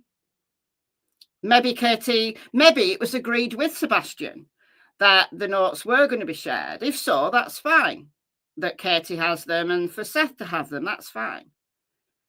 But if they share them with other people, it's their ethics that is problematic. And we absolutely know that Seth has shared these notes with Tony Mathis, because Tony Mathis is right here on this panel talking about it. Good God. What is known about Tony Mathis, his background? He's a salesman. He sells cranes and crane parts. He's got no background in psychology, in public relations, in law enforcement, anything, private investigation. He's got no qualifications or experience or anything connected with missing children of any kind. None. He sells snake oil. He does. Snake oil and crane parts. Cranes. That's what his background is. He's a salesman. So imagine being a father and going through the last 52 weeks inside of that home and listening to what your son had to say about that. It's indescribable. What hurts me even more is the fact. If it's indescribable, I question if it's really that bad. Why did the psychologist not blow the whistle? Why did they risk their career by not blowing the whistle? on a kid that is telling them week on week on week that they're being abused. Why? Because it didn't happen. It didn't happen. I think he didn't tell me. I don't know why. I thought I was there for him, and for some reason, he didn't tell me everything that was going on. He was just afraid, Seth. He was afraid, and no matter what He should have never been afraid. My son should have never been afraid of anything. I can't. Well, Seth, but that's normal. I'm just saying it's normal, especially children. And I don't know if they mentioned anything about this, but children will protect their parents, good, bad, or the ugly. And I think that was probably a product of that, not wanting to say anything disparaging to you about his mom. That could be true. Maybe Sebastian thought that he'd get into trouble if he started to complain about stuff that was going on at Katie and Chris's, that his dad would shout at him. Maybe he did. Maybe he did. Maybe he did think that. Or maybe he thought that, well, all of my parents are trying to send me to a facility, and I don't want to go to a facility. I want to stay at home with my mother, so I'm not going to rock the boat. So he talks about his private feelings with his psychologist on a weekly basis, which is good. And who got him into therapy? Katie. Okay. So who's paying for this? Presumably Katie. Who's taking him to these appointments? Katie. Who's picking him up from these appointments? Who's probably waiting for him to have his appointment? Katie. Okay, all Katie. So Sebastian's got this outlet where he can go and he can talk. And that's great. That's fantastic. But what he doesn't want to do is reopen all of that and talk to his dad about it. Because his dad's going to get angry. His dad's going to complain. His dad's probably going to blame him. I don't know. We don't know what the exact content is, and we're not going to know. And I hope we don't know. I hope these don't get released. Even I hope that parts of these don't get released. I really don't, because nobody needs to see it. One thing I can absolutely assure you of, though, if in 52 sessions, so one session a week for 52 weeks, if there was evidence of abuse for that length of time, that psychologist would have blown the whistle. I can assure you of that. Unless a really, really bad psychologist. I guess that could be true as well. Well, and look at this through a child's lens, Seth. You had Sebastian 2 days of every 14 days. That's correct, right? Yeah. So sometimes 3. Sometimes 3. Okay. Oh, and at this point, can we also mention that Seth had the opportunity to have Sebastian full-time last year? And from Seth's own mouth, he said that he'd give Sebastian one more chance to correct his behaviour. So going living at Seth's seemingly was a punishment. Make that make sense in Tony Mathis's head. Make that one make sense. Okay. So you've got a child that is living in an unhealthy environment for, 6/7 of the time. And he was probably terrified in the time he got to spend to you that if he, we've heard some of the stories about how he got chastised for reaching out to his school and reaching out to CPS workers and told that he was overreacting and this and that. Well, imagine knowing that he only had you for 2 days, and then the other 12 days of that 14 days, he has to go back into that environment. So through a child's lens, he's going to do everything he can do to make the majority of his time, which is the other 12 days, go as smooth as possible. And here's what he knows. He knows that if he goes to school, that he may or may not get protection from what's going on at home at school. But he's comfortable at least talking to them and telling them that. But he knows if he comes to his daddy and tells his daddy what's going on and he's not taken out of that home, then it's going to be a catastrophe inside of that home. So you have to look at it through a child's lens, and it would be very, very difficult for that child to come to the guy that he knows things would blow up with if he shared that with. Yeah, things would blow up. Seth absolutely would blow up. Sebastian absolutely knows what Seth is like. And that in itself is a problem, that Sebastian is scared to go to his dad with a problem because his dad will blow up. That's a problem. Can we not see that that's a problem? That if that's how his dad reacts, Sebastian is walking on eggshells around his dad. And it's not just about stuff that he might have a problem with his mother or his stepdad. It could be anything, any number of things. So how would Sebastian's behavior be expected to improve if he did go and live at Seth's full time? If he can't talk to his dad, in Tony Matthews' own words, in fear that he would blow up. So I can understand why he doesn't want to go to live with his dad. He doesn't want to go and live with his dad because he doesn't want to go to online school. But I could guarantee that Sebastian ain't going to want to go and live with his dad if his dad's going to blow up every time Sebastian talks about a problem. So, yeah, Tony Mathis speaking truth here. We've seen how Seth blows up. We've seen his anger. We've seen it. Now, look, I'm not saying that Chris is any better because Chris blows up as well. I mean, Chris has learned. He's learned not to bring his anger to the internet. He's learned that. And I'm glad about that. But Chris is also hot-headed. It's like Katie has a type. You know, she gets together with hot-headed men. They're very similar in some respects. So I'm not saying that Sebastian's life at Chris and Katie's was idyllic. I'm not saying that at all. I don't know what his life was like. What we do know, though, is he was, you know, most of the time he was spending with Katie because Chris was working away.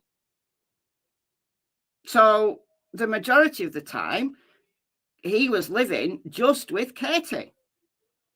So Katie arranging the psychologist appointments, taking him to the psychologist appointments, bringing him home from the psychologist appointments, paying for the psychologist appointments. Well, doesn't that say that Katie wants the best for Sebastian? She's got nothing to hide. She's not going to hide Sebastian away and tell him he can't talk to people. She's got him into therapy so he can talk. And again, if there was anything really, really, really bad in there, that psychologist is going to blow the whistle. But if this is normal teenager stuff, that, you know, his mother isn't listening to him, or his family don't listen to him, or he doesn't get heard, that's all part and parcel of teenage life.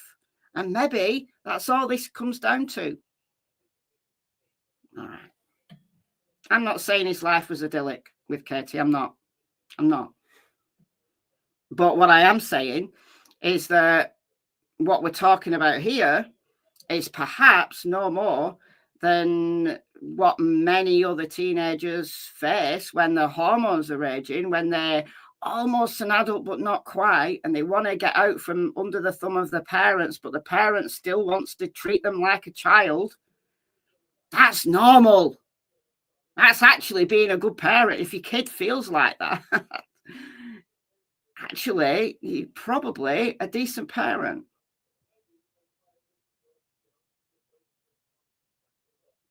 But what Sebastian didn't want to do is go and live with Seth. He didn't. And Katie didn't want him to. So there you go. There you go. So, you know, just like Jen said, I mean, it's very, very difficult for a child to tell on a parent. I think he was trying. He was reaching out for help. I think there's some entities that failed him. For sure. Failed him. And it's Well, just you wrong. didn't fail him. I mean, I look at hindsight's 2020, and I see things, and it's like I should have recognized it, and I didn't. Hindsight's 2020, Seth. You didn't know, you didn't have those reports, you didn't have that information. You can't beat yourself up. I know you're beating yourself up probably about so many things that's, you know, happen so often, but you just can't. You just need to redirect that sadness and energy to exactly what you have been doing, is spending every minute you can, whether it's passing out flyers, whether it's advocating on your channel, whether it's. All right, I just want to address a comment. It's incredibly frustrating. CPS only gets involved in imminent danger and not ongoing verbal abuse. But we don't know that there was ongoing verbal abuse. We don't know. Like, Sebastian was living most of the time with his mother, and the complaint that has been brought here to this panel is that there was a lack of interaction. So if Katie was, you know, busy with school, busy with chores, that kind of stuff, and Sebastian's kind of talking and Katie's only half listening, well, I think I'm guilty of that, definitely. But that doesn't count as abuse or neglect in any way, shape or form. But without knowing the exact nature of the lack of interaction, we don't know. But again, Katie was taking him to these appointments. Katie had the ability. No one would have known any different. You know, if Katie just stopped him going to these appointments, nobody would have known. According to the neighbour tapes, there was. Oh, come on now. You don't seriously still believe that there's neighbour tapes? Oh, come on now. People are not here still believing that crap. No. No. There's no neighbour tapes. Come on. Come on. You've been duped. Sorry. Searching, whether it's conducting interviews, everything you're doing, just keep doing it for Sebastian. You're That's all really. I can do. That's my goal, is to find him. You know, there's very. I don't have to say my son. I don't have to tell my son I love him. He knows I love him. When I think about the last phone call I had with him that Thursday before, and it's like I told him I love him at the end of every phone call, because not only the profession that I've been in, every day is not guaranteed. We're not guaranteed tomorrow. And that's one of the things that I've always told him at the end of every phone call, all that sort of stuff. So I know that he knows that I love him because I tell him. And I just want him to call me. I want him to call 911. I want somebody to see him so I can come get him. I've had people ask me about his name. Well, Sebastian stands for revered. Drake has always been, he's my little dragon. My dad's name is Wayne. That's where that came from. But he's always been my revered little dragon. His Aunt Sharon, may she rest in peace, she called him Drake. That's all she ever called him. You know, and it's just, I gave him his name, and I just hope that he's still here. You know, I see a lot of people talk about he's dead, and it's like, I'm going through enough shit. I don't need. Sorry, Tony. I'm going through enough stuff that it's. Hold on a minute. Why is he apologising to Tony for saying shit? This is Seth's own channel. This is Seth's own channel. He's not on Tony's channel. He's not on anyone else's channel who doesn't like cussing on their channel. This is Seth's own channel. Why is he apologising to Tony? That's weird. That's weird. That is so weird. A grown man apologising for saying shit. It's not even a bad cuss word. It's not bad as a word, is it really? I mean, yeah, it's cussing, but it's not bad. It's not like using the N word or the C word. It's not bad, is it? Yeah, Tony's a micromanager. Thank you. Tony's his handler. Yeah. Yeah, he is. He is. Weird. It's horrible. I sit there and people are like, I think he's deceased. And it's like, how can you say that? Well, members of your team are saying that, Seth. Does he realise that members of his own team are wishing that Sebastian would go and haunt Katie? You can't haunt anyone unless you're dead. Come on now. There's no evidence that he's deceased. There's no evidence at all. Putting that in the air, it's just wishing horrible things on a child that is missing. Exactly. I agree. I couldn't agree more. I mean, look, statistics-wise, the chances are he's dead, just given the amount of time, and the vast majority of kids who've been missing this long, sadly, aren't alive. But wishing that on him, saying that I hope that Sebastian haunts Katie, that is wishing him dead. It absolutely is. So, actually, Seth, you maybe want to have a word with some of your own team members for saying stuff like that. And if you think that, you're not looking for it. If you think that he is deceased, you're not out there looking. When a group of kids walk by, you're not looking to see if one of them is Sebastian. You're not actually paying attention to the children.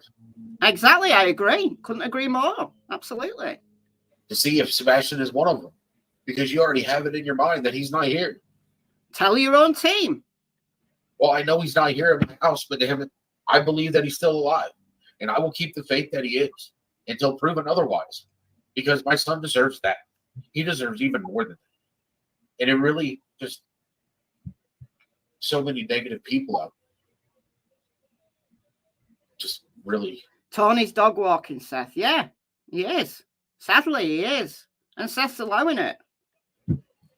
Seth, you made the comment that there's no evidence at all that he's deceased, and that is 100% accurate. There is zero evidence that he's deceased.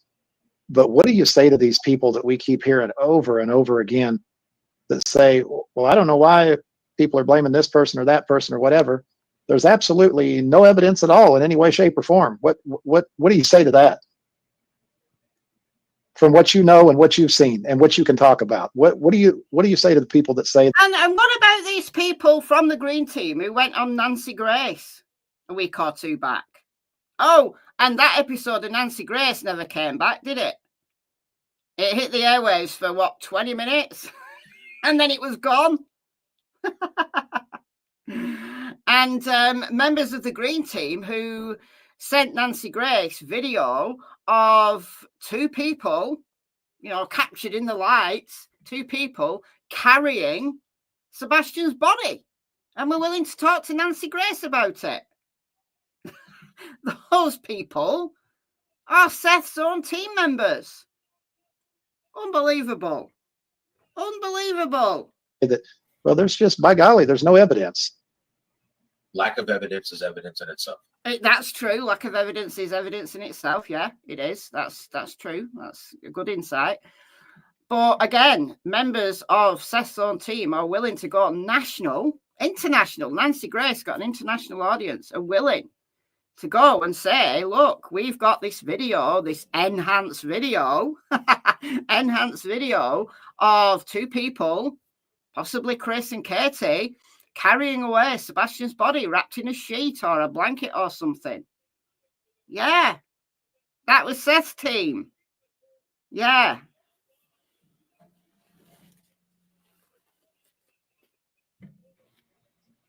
Unbelievable. I see where particular people are guilty of abuse, negligence. My son's not here because they weren't doing their job as a parent. Okay, that's not true, is it? Look, I don't agree with Chris. I've said this many times. Don't agree with Chris's form of discipline. Hitting a kid with a belt, I don't agree with it. I do not agree with it. Don't agree with hitting anybody with a belt. I don't. Doesn't teach a kid anything. People say, oh, well, I learned through that. Good, great, fantastic. All physical punishment ever did to me was teach me not to get caught. So maybe it depends on the personality of the kid. I don't know, but I don't agree with it. Don't agree with that form of corporal punishment. And there were CPS reports. There were. But there was also CPS reports against Seth that he's talked about, that he's explained, just like Chris has explained. So if you want to come and say Chris had CPS reports against him, well, so did Seth. And from Seth's own mouth, he said that the divorce lawyer said that he was borderline abusive to Sebastian because he had rules. Now, look, I don't know. I don't know what the rules were. I don't think house rules are abusive unless they're draconian and unrealistic for the age of the child. I don't know. But you've got to, see like for like here. You can't give Seth a free pass and then blame everything on Katie and Chris. And Chris wasn't there. Chris was not there that night. And Katie, well, you can't say Katie's at fault because even parents have to sleep.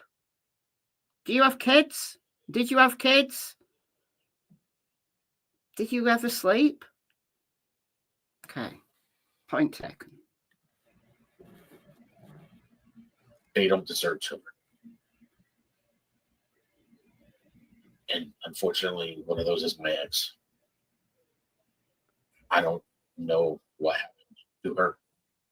She was not always like that. Like what? She wasn't always like that. Well, like what? She wasn't always like what? Because we haven't heard anything about Katie and anything to do with her discipline of Sebastian. The only thing that we've heard about in relation to Katie doing bad things is that she left him and she divorced him. That's what it comes down to. And that was years before. And Sebastian just happens to disappear on the very day that their divorce was granted. That's weird. That's a weird coincidence. Seth, a little more specifically, we're obviously not going to talk about anything we can't talk about. But you know the contrary. You know there's a mountain of evidence, correct? Yes. A mountain of evidence? Where is it? Where's the mountain of evidence? I haven't seen it. Have you? Mountain of evidence. Great. Cool. And you know that all the people that make it seem like that Sumner County just has nothing and that they don't have a clue and there's just, it's just, it disappeared like a unicorn, poof. None of that's true, correct? Well, nobody just disappears like a unicorn. But people do vanish without a trace. They're somewhere, but they're somewhere that just hasn't been found yet. They're somewhere. There's thousands of people who go missing, who remain missing for a long time. Some are never found. There's all sorts of hazards and things that can happen to people. Some of it's crime related, absolutely. Some of it isn't, though.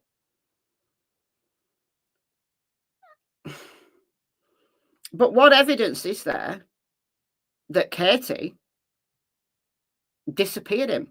That Katie's responsible for his disappearance? Where's that evidence? And just this week, Sumner County Sheriff's Office have said there is no evidence of a crime in Sebastian's case.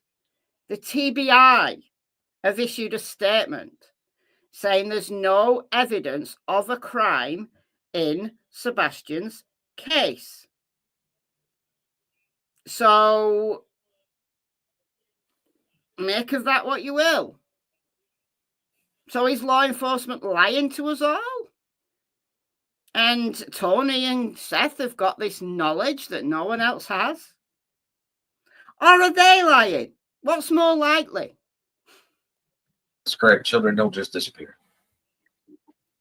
In Sumner County hasn't been fooled here, have they? No, they haven't. No, they haven't. They haven't been fooled by your antics. They haven't been fooled by your nonsense, because they've come out and said there's no evidence of a crime. They have not. So you can spread your BS as much as you like, Tony Mathis. You can spread it as much as you like, because there are people believing you. More fool them. Communicating with them almost every day. And communicating with them almost every day. So you must know then that there's no evidence of a crime. Well, they've lied for a year, so what have they lied about? Go on, I'll bite. What have they lied about? Let's bring up the TBI. Okay.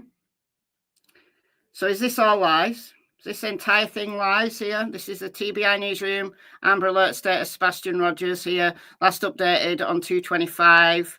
March 1 year. That morning, the Sumner County Sheriff's Office issued a missing persons report, as we know.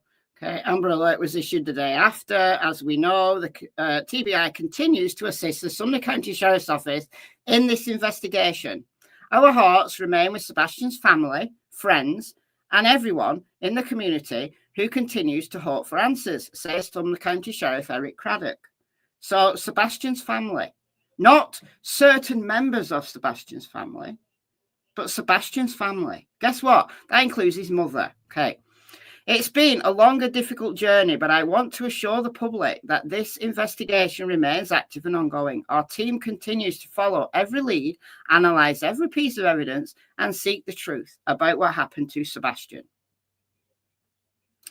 While today there has been no confirmed sightings of Sebastian, efforts to locate him have not ceased. The Sumner County Sheriff's Office continues to review and revisit any information gathered since the investigation began. TBI agents continue to provide assistance in following up on leads and tips that continue to be submitted and developed. They have slowed down, though, as we know. As part of that continued investigation, officials developed information that while Sebastian was reported missing on February 26th, the last time he was confirmed to have been seen was February 25th. Okay.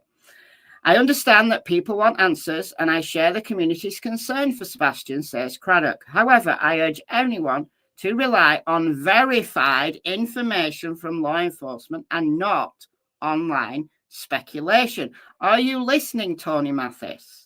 Are you listening? Are you listening? So each tip is reviewed, etc., etc. Okay. All right. We encourage anyone with credible information to provide that through the TBI tip line. Okay. Our investigators are committed to finding the truth, and we need the public's help in sharing only credible information. I like this little line here. The sheriff urges any photographic information to be sent immediately, as time may be of the essence in relevant sightings. What does that mean? What does that mean? What does that mean? What does that mean?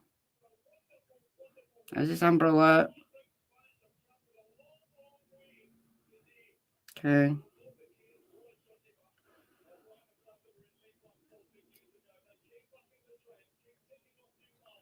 That's the 6 months. That's the FBI. All this stuff here. All this stuff.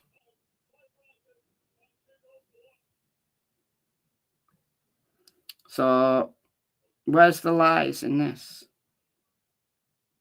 Where's the lies? Where's the lies? Not seeing any lies. I'm seeing lots of questions. There's lots of questions. I've got lots of questions. But what I don't see is lies. So there's that. Obviously, from my understanding, she had her attorneys at her interview.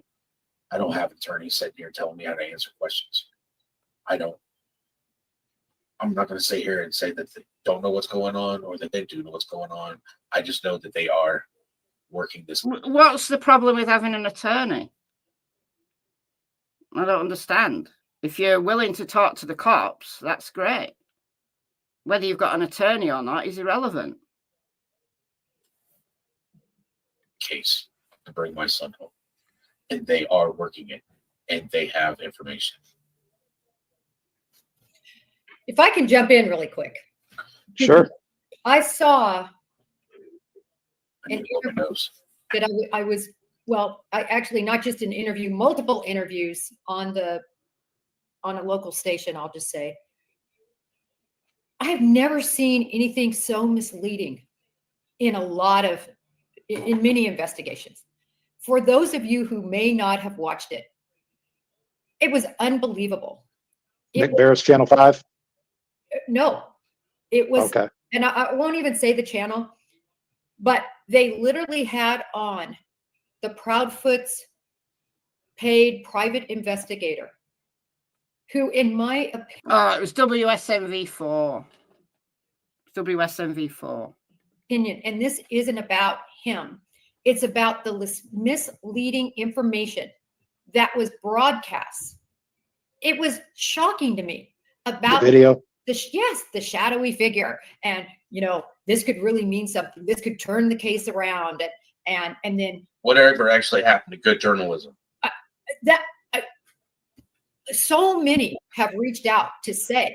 So this is the other thing that I talked about in the video that I did on this a couple of days ago. And I've talked about the video at length, so I'm not going to spend too long talking about it again. Go and watch my previous videos on it. But the shadowy figure, all right, at 12:17 a.m., why are they not pressing for answers like Chris and Katie are? At the interview that Chris and Katie did with WSMV4 a few days ago, they brought up that. And Chris said that they're going to, they don't know who it is, but they want to chase it down to find out who it is. We don't know who it is. And law enforcement have said it's not relevant to the investigation. So they must know who it is. Now, maybe they think it's not relevant because they can't tell who it is. But if they can't tell who it is, how do we know that that's not Sebastian? The reason why these guys don't want it to be Sebastian is it because it breaks the narrative. It shows that Sebastian, if indeed the shadowy figure is Sebastian, that he was out there on his own after his mother went to bed. So it basically breaks their narrative. So they have to rubbish anybody who is saying this could be Sebastian. Law enforcement are saying it's not relevant. If they know who it is, then I'd like them to come along and say, yes, we know who it is. We found them, we've interviewed them, and we know they're not connected to the case. Like they did with Green Hoodie a few weeks ago. That's what they did. They came and said, we've interviewed Green Hoodie. She's not relevant to this case. She's not connected. We've cleared her. Okay, so let's do the same then, Sumner County, with 1217 guy. Let's come along and say, yes, we know who that is. We're not going to release the name. They don't need to. We don't need the name because people have gone wild over it. But we've interviewed them. We know who they are. We know where they were going, and they're not connected to the case. If they came along and said that, I would let it go. I'd be happy with that. Okay. Not connected to the case. It's somebody having a walk, somebody going home, somebody visiting a friend, whatever. All right. But it's not connected to the case, and law enforcement have told us that. The reason why these guys, because it's a good thing. Isn't it a good thing? If that did turn out to be Sebastian, that he was alive and well at 12:17 a.m., it's a good thing because we can put to bed a bunch of theories like, he never made it home from Texas Roadhouse because Katie murdered him on the way back. Or Katie handed him off to someone and he's living, with the Amish, or he's living with a family member in Virginia, or he's living wherever, or he's being abused, he's been trafficked. Katie's handing him off to traffickers. All of these theories that have done the rounds, right? But if that turns out to be Sebastian, then he was alive and well. At 12:17, we can put all of those theories to bed. That's the reason why these guys can't have that figure being Sebastian. That's the only reason. That is absolutely no. It is not evidence of somebody who took Sebastian. And actually, that PI got. Well, no, it's not evidence of someone who took Sebastian, because that person was on their own. So could it possibly have been someone lingering around who then abducted Sebastian? Yeah, it could. But that's not what we're saying. We're saying that could be Sebastian. No, it can't be Sebastian, though, can it? No. Okay. Got on television and said that they were trying to figure out whether that could be Sebastian. Did you hear that? He Could be the break in the case. break it, but not just a break in the case, like somebody taking Sebastian, but that could be him, like walking or whatever. That could be him. And it could be him. It absolutely could be him. Because we don't know who it is. We don't know who it is. So it could be him. Most misleading thing I have seen in this case, and it's wrong, and just bad. I'm sorry if that's the most misleading thing that she's seen in this case. Quite frankly, she's been walking around with her eyes shut. Who here thinks he ran away? I think he walked away from his home of his own volition. I don't necessarily believe that he ran away, because he could have just gone for a walk and something untoward happened to him. What that untoward thing is, I don't know. But I do believe he walked away from that house on his own, of his own volition. Bad.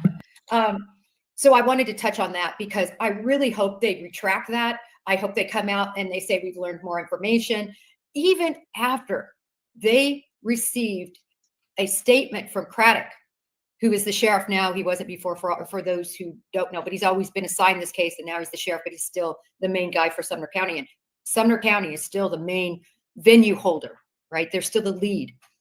He came out and told them, no, we have analyzed that. We had it within the first 72 hours. That person, it's not involved. It is not evidentiary in this case. And they came back even so and went to a clip of the Proudfoots. And then they responded, well, no matter what they say, we still think it could be a break in the case. Until they prove to us it's not, we still think it could be. And can we just say that this is the person who has been saying how marvelous and wonderful Mob Crew is, like plugging him on her Twitter page for the analysis of the lights video, when Mob Crew's analysis of the lights video is not even in the right place. The lights cannot be in the middle of that, the common area. The lights are not there because the camera doesn't point in that direction. So she's the one who's been pushing this mysterious lights in the common area for the last few months. So she absolutely cannot now walk that back. If she was, a neutral party who wanted truth, who wanted to find what actually happened, who wanted, the most accurate as possible information out there, she absolutely could walk that back. I always say when I'm wrong, of course you can walk it back. She's not going to walk it back, though, because she's entrenched with the green team. She's probably getting, the PowerPoint presentation about what to talk about. Okay, cool. Is this some sort of distraction? Do I have some? Yes. Oh, so it's a distraction. So a distraction from what? A distraction from what? It's just a distraction. Okay, all right. To say, look over there. Is that what that is? Look over here. That's what it seems to me. Because that whole piece was so misleading and it was wrong. And so I'm sorry. I had to jump on that because that doesn't help find Sebastian. when wrong information. Neither does people analyzing the lights video to be showing a location that it can't possibly be showing. Is being put forward as legitimate. There could be nothing further from being legitimate than that. What gets me really and just a few weeks ago we had these at night people, and these people all saying, oh, Green Hoodie did it. Green Hoodie is in cahoots with Katie, and they exchanged things, and Green Hoodie left stuff in the toilets, and come on, oh my God, all of that craziness that came out. So that wasn't a distraction. That wasn't the worst thing that we've seen. Okay, all right, okay. About that so-called PI is the fact that he's been, and not a so-called PI. He actually is a PI. He is licensed to practice PI-ery in Tennessee. He is actually a licensed PI. So don't put air quotes. He is a PI. Doesn't matter whether you don't agree with him or not. But he is a licensed PI in the state of Tennessee. He's licensed to do PI-ery in the state of Tennessee. If you don't agree with him, fine. But don't air quote. Don't air quote. Spends more time on social media putting out false information that does not help locate or find Sebastian. While I have PIs that you won't find them on social media. Oh, great. Okay, you won't find his PIs on social media. Great. Well, what are they doing then? How do we know what his team are doing? Whether his team are licensed, and whether his team are doing any better than SF is doing? We don't know. I'm not saying they need to come out on social media and tell us everything they're doing. It's up to them. But I very much welcome the videos that SF has put out, because they're not misleading. They're not people saying, oh, this Green Hoodie person did this, and they're hiding in the bushes. Green Hoodie's hiding in the bushes, waiting for Katie and Sebastian to come out. He's putting the videos out. So from SF, we've seen Shadow Man. We've seen 12 Dog Walker. We've seen what the outside of the Texas Roadhouse looks like in the day. We've seen Max starting his search. We've seen a bloodhound who was absolutely on a track that is a scent-specific bloodhound, absolutely was tracking in the identical spot that 1217 Shadow Man was at 8 hours previous. We've seen Rex also. These are all useful little clips. We've seen the construction site. We've seen a time lapse of the construction site. All dead useful stuff. You don't have to agree with how SF is interpreting any of it, but what you can't say is that these videos aren't useful, because they absolutely are. You won't find my PIs on social media because they understand the private part. They also understand. No, Seth, you do not understand the term PI. The private investigator doesn't mean that they creep around in secret. The private just means that they're not part of a state or federal government agency, that they are paid for or are working privately. That's what private investigator means, that they are working privately on behalf of an individual or a family or someone. Whether they're doing it pro bono or whether they're being paid for it, they're doing it on behalf of someone. They're not part of law enforcement, a state government entity.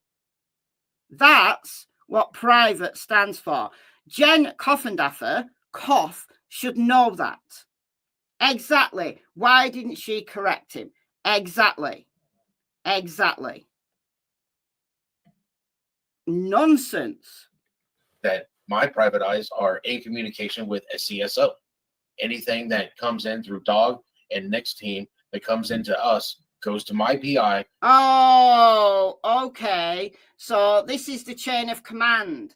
Comes into Dog and at night, then it's filtered through them. It's filtered through them, goes to Seth's PIs. We've got multiple steps involved in any tip that goes to Dog the Bounty Hunter. Please do not send tips to Dog the Bounty Hunter. Please send them directly to law enforcement. Please, please, please do that for Sebastian. Do not send them to Dog to have them filtered through the trolls that are Nick and that other guy who's just a complete troll. For Tony Mathis to get his grubby paws on them, to have them all filtered and then sent to the PIs. How do we know how many tips are going in to Dog and Nick and the other guy that never make it to the PIs? Assuming that the PIs are actually licensed and are actually doing some work. Please send them to 1-800-TBI-FIND. Please. 1-800-TBI-FIND. The number is scrolling across the bottom of your screen and has been all the way through this live stream. Please. 1-800-TBI-FIND. My PI goes and filters it through all the others that we've already received tips to make sure we're not getting duplicate tips, and then turns around and feeds it to SCSO and feeds it to me and my team, and then we track down rabbit holes. That is so law enforcement only get it at the third pass. That's insane to me. That's insane to me. So it's filtered through Dog the Bounty Hunter and the trolls of that night. It goes then to the PIs who filter it, and then it goes to law enforcement. So how many tips have come in to Dog and the trolls at night and the PIs that have not made it to law enforcement? Unbelievable. Is the whole point of having a private investigation. At least the things that SF has got have come directly from his walking about the neighborhood and asking neighbors for surveillance video.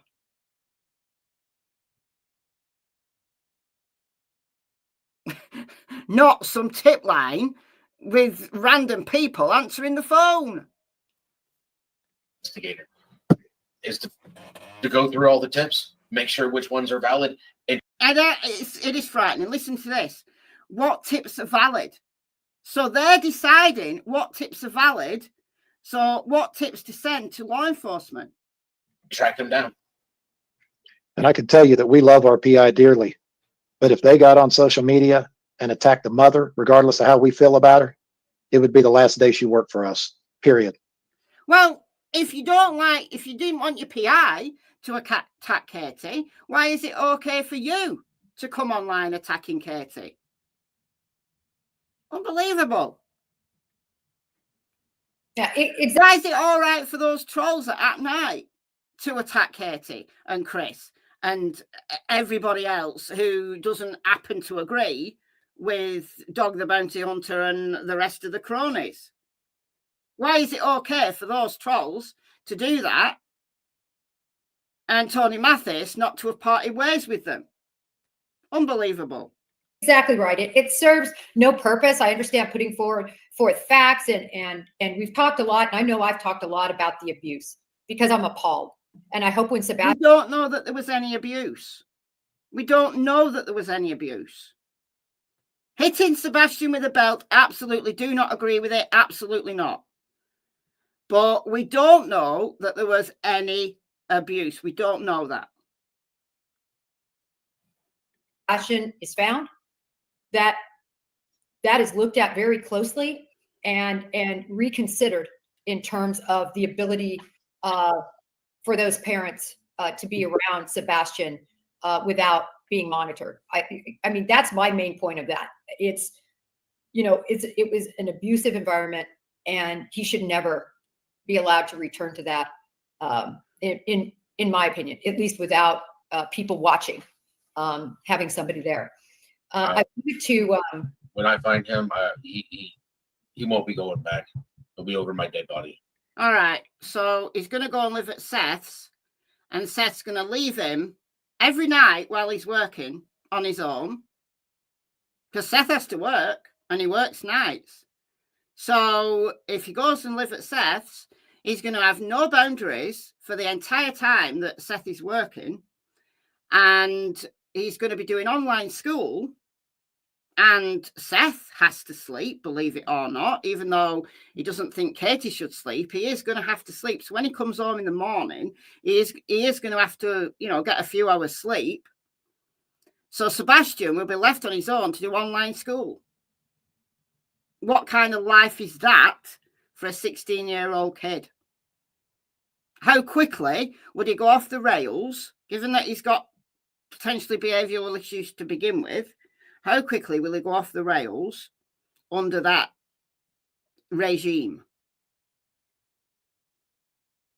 But that's what Sebastian would be living under. Okay. well, you have a lot of information now to work with. And so, you know, the courts are going to look at this, I think, a lot more closely now that all this new information has come out. And yeah, they are. And who sounds more unhinged when they do interviews? Who is the most problematic parent? and the fact that it's being spotlighted. I mean, how many cases go on forever and ever and ever? And, you know, the Department of Child Services, each state, they're called something different, but CPS. Wait, here's something. Like, when I requested those records and they told me I had to have an attorney request those records, because I went online, submitted the request, and then they told me I needed to have an attorney. But I did that on a Wednesday, and on a Friday, they terminated the lady on the on the DCS reports. What kind of, you know? So you know that she did wrong, so you terminate her. So what? I mean. So when he got CPS records, he was told he needed an attorney to request them. Okay. And then the person that gave him the records got terminated. All right. Why did she get terminated? Because she wasn't meant to give him the records? Don't know. Interesting. If that doesn't scream, you know. Yeah, that's a good point. How would he know that? He wouldn't be told that information. How would he know that? How would he know that the person who gave the records to him got terminated? How would he know that? And that doesn't make sense, does it? We didn't do our job. I don't know what does. Yeah, I mean, there's just huge department issues in DCS across the nation. We've seen it in multiple. And I'm not saying there isn't. I'm not saying there isn't. There is in my country as well. We call it the social services here. They fail kids. They absolutely do. They're overworked, understaffed, under budget. They're just so badly, you know, they're working under very challenging circumstances, let's put it that way. But that doesn't excuse when kids are sent back to abusive parents or left in abusive situations. It doesn't excuse it, but there are a lot of reasons why these things happen in my country, and it seems that they happen throughout the United States as well. You know, we can bring up Harmony Montgomery as the absolute poster child of being sent back to an abusive parent who murdered her. And that judge who decided that should absolutely be ashamed. I don't think it was DCS or whatever they call it there in New Hampshire. I don't think it was the DCS that time. It was the judge that decided that Harmony would go back to Adam Montgomery. But there's so many kids who get taken back to abusive situations. But I do not believe that Sebastian was in the same kind of situation that Harmony Montgomery was in. It's 5 CPS reports. How do we know it's 5? Plant lady, go on, I'll bite. How do we know it's 5? How do we know it's 5? How do we know it's 5? Okay. Cases. Look at Harmony Montgomery. Dead for years and nobody knew it. They were still paying checks out. But I'm not trying to detract. I'm just trying to say in this case will put a spotlight not only on that issue now, but if he's found, spotlight there. And I think it will help make sure that he's in a healthy environment if he's found, Seth. And I think we can all look forward to that. I wanted to touch base, if you guys don't mind, on some of the things said in another interview on another station. And I wanted to focus in on this criminal matter, whether this is a criminal matter or whether it's not a criminal matter. This is a no-brainer. It really is. First of all, the minute you say it's an Amber Alert, that innately means that he was taken. No, it doesn't. It absolutely doesn't. No, it doesn't. Not in the state of Tennessee. No, it doesn't. Not in the state of Tennessee. Now, whether that I have one question for that. Yeah. You're ex-FBI, all right? retired. I'm sorry, retired. No problem. It's like a Marine, right? No ex-Marines. Once a jarhead, always a jarhead. Semper Fi. You're a retired FBI. Explain the card team. Oh, she doesn't even know what the card team stands for. This is hilarious. Yes, the card team. This is a great team.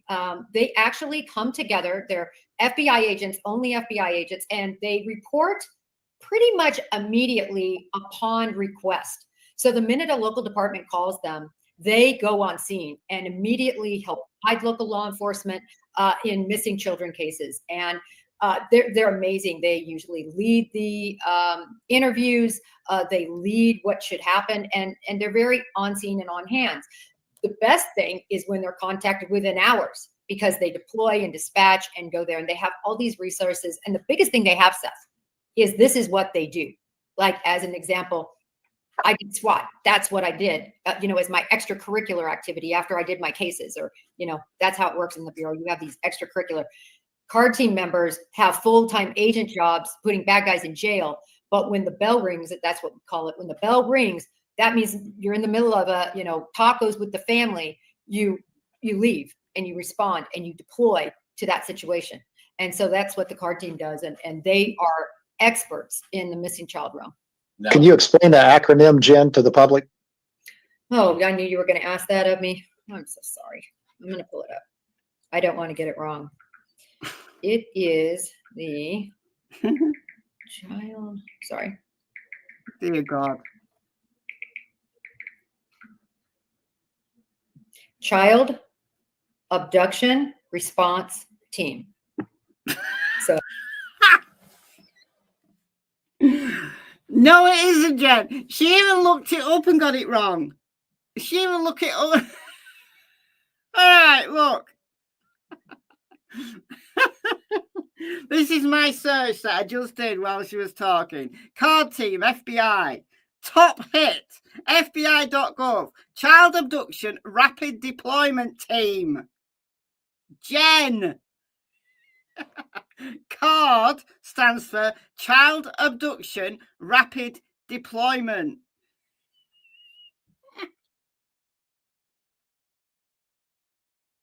How can you look it up and still get it wrong? Oh no. Oh, I'm embarrassed for her. Oh, Jen. Oh, Jen. Child abduction. So it's the cart. The cart. Oh, the car team. Dear God. Oh, cough. Oh, cough. What we're going to do with you?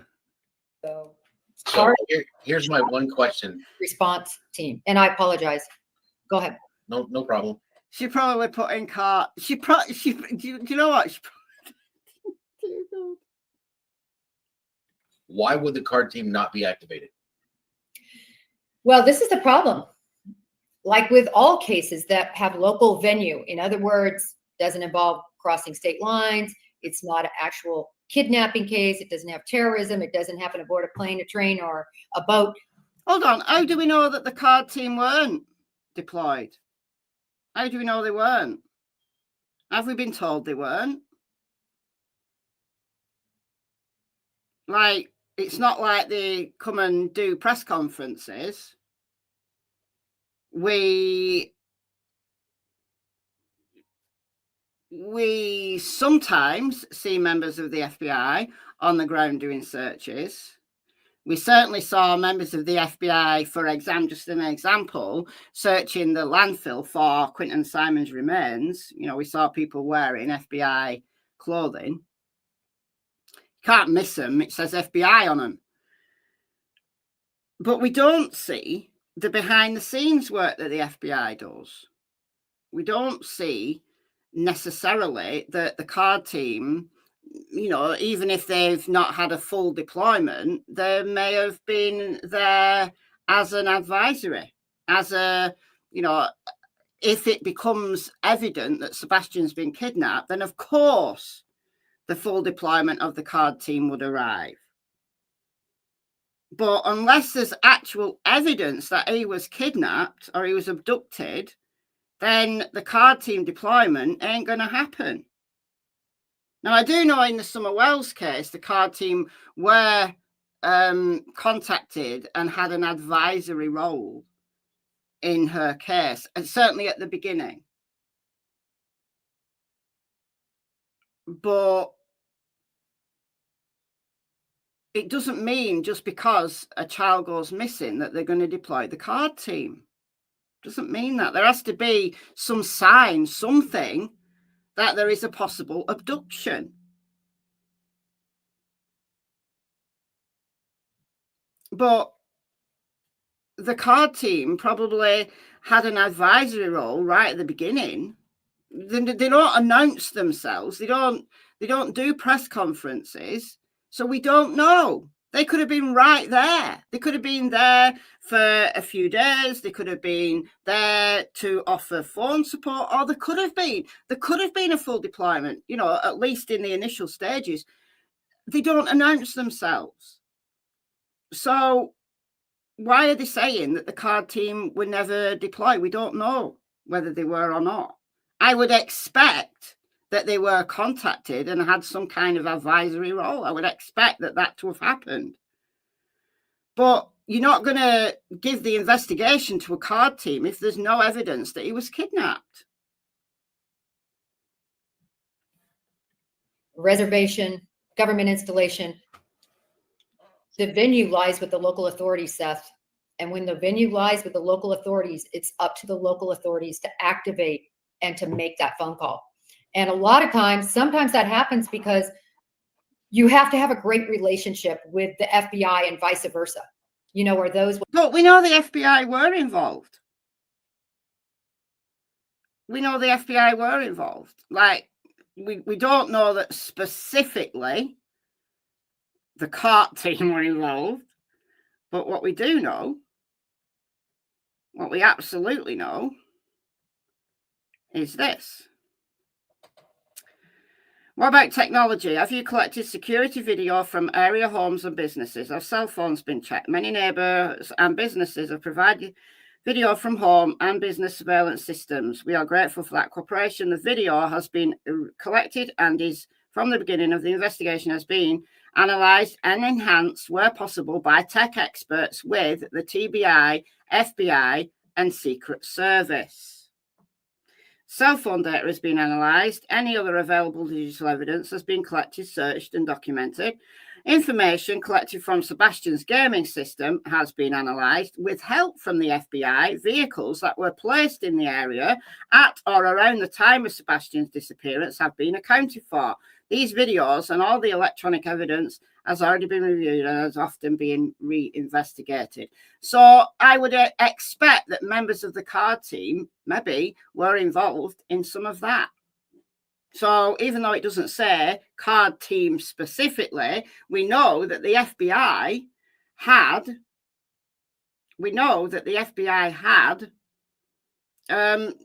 some dedicated involvement in relation to analysing surveillance video, analysing the tech aspects of this case. We absolutely know that from the TBI. We know that the FBI walked around the neighbourhood doing experiments to see what the various cameras in the area could see at night. We do know that. So, yeah. Why they're saying that the FBI weren't there is unbelievable. What we call SRAs are those agents going out and making contact with the locals so that when something like this happens, the locals want to call. They're like, I mean, because they have coffee together and they lunch together and they work on cases together. So it's, hey, Tom, oh my gosh, I've got a missing child. Can you get the card team out here? We need them. And so that's simply why. And that's what happened. That's what happened. The FBI were called. And they did have dedicated officers that were drafted in to do the searches of the surveillance, to do the tech aspects, to account for vehicles in the area. That was the FBI. That was the FBI. Jen, that was the FBI. So Jen, is it possible that, and I'm just trying to be fair, is it possible that because, and you and I have talked about how many of these autistic children that go missing and what the normal percentage is that are actually runaways, which is high. So we've got them treating this as a runaway situation for the first 72 hours. Could that have had something to do with not calling people in right away because they were working off that theory the first 3 days? I don't know where Tony has got this. It was treated as a runaway for the first 72 hours. I don't know where he's got that from.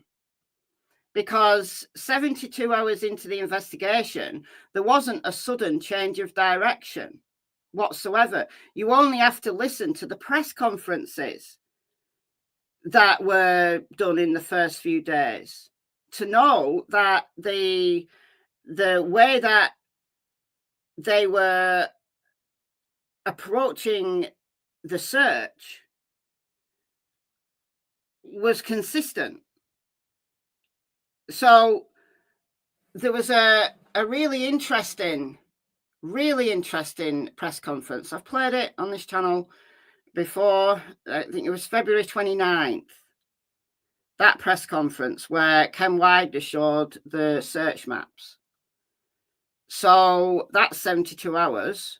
And they absolutely were focused on Sebastian being out there. You know, they were going to find him. He was out there, you know, in the woods, in the search area. There was no sudden switch or anything into a criminal investigation because it's never been a criminal investigation. They've never, ever said that this is a criminal investigation. Not after 72 hours, not after 72 days. We've not reached 72 weeks yet, but at all, it's never been said. It's never been said. Yes, it's an investigation into what happened to Sebastian. Could it turn criminal in the future? Yes, if they find evidence a crime's been committed. But it doesn't change what they did in those first few days. The first few days were, you know, the acute search. He's out there. We're going to find him. If he's there, we'll find him. That's what they were saying. Of course, they had to stop. They had to stop and at some point and say, you know, we'll do targeted searches. We'll, you know, follow up on leads and whatever and do targeted searches, which is what they've done. I wish they'd searched longer. I wish they'd searched more ground, but they didn't.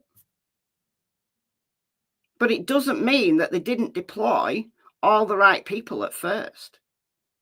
In those first few days, the FBI were involved. In those initial stages, the FBI were involved. Who do you think analysed the phone data? The FBI, the Secret Service. They've got all the best kit. They don't trust the local sheriff's office with that kind of stuff. When it's a missing child, they send it to the best of the best with the best kit. That's the FBI and the Secret Service. They were there. They analysed.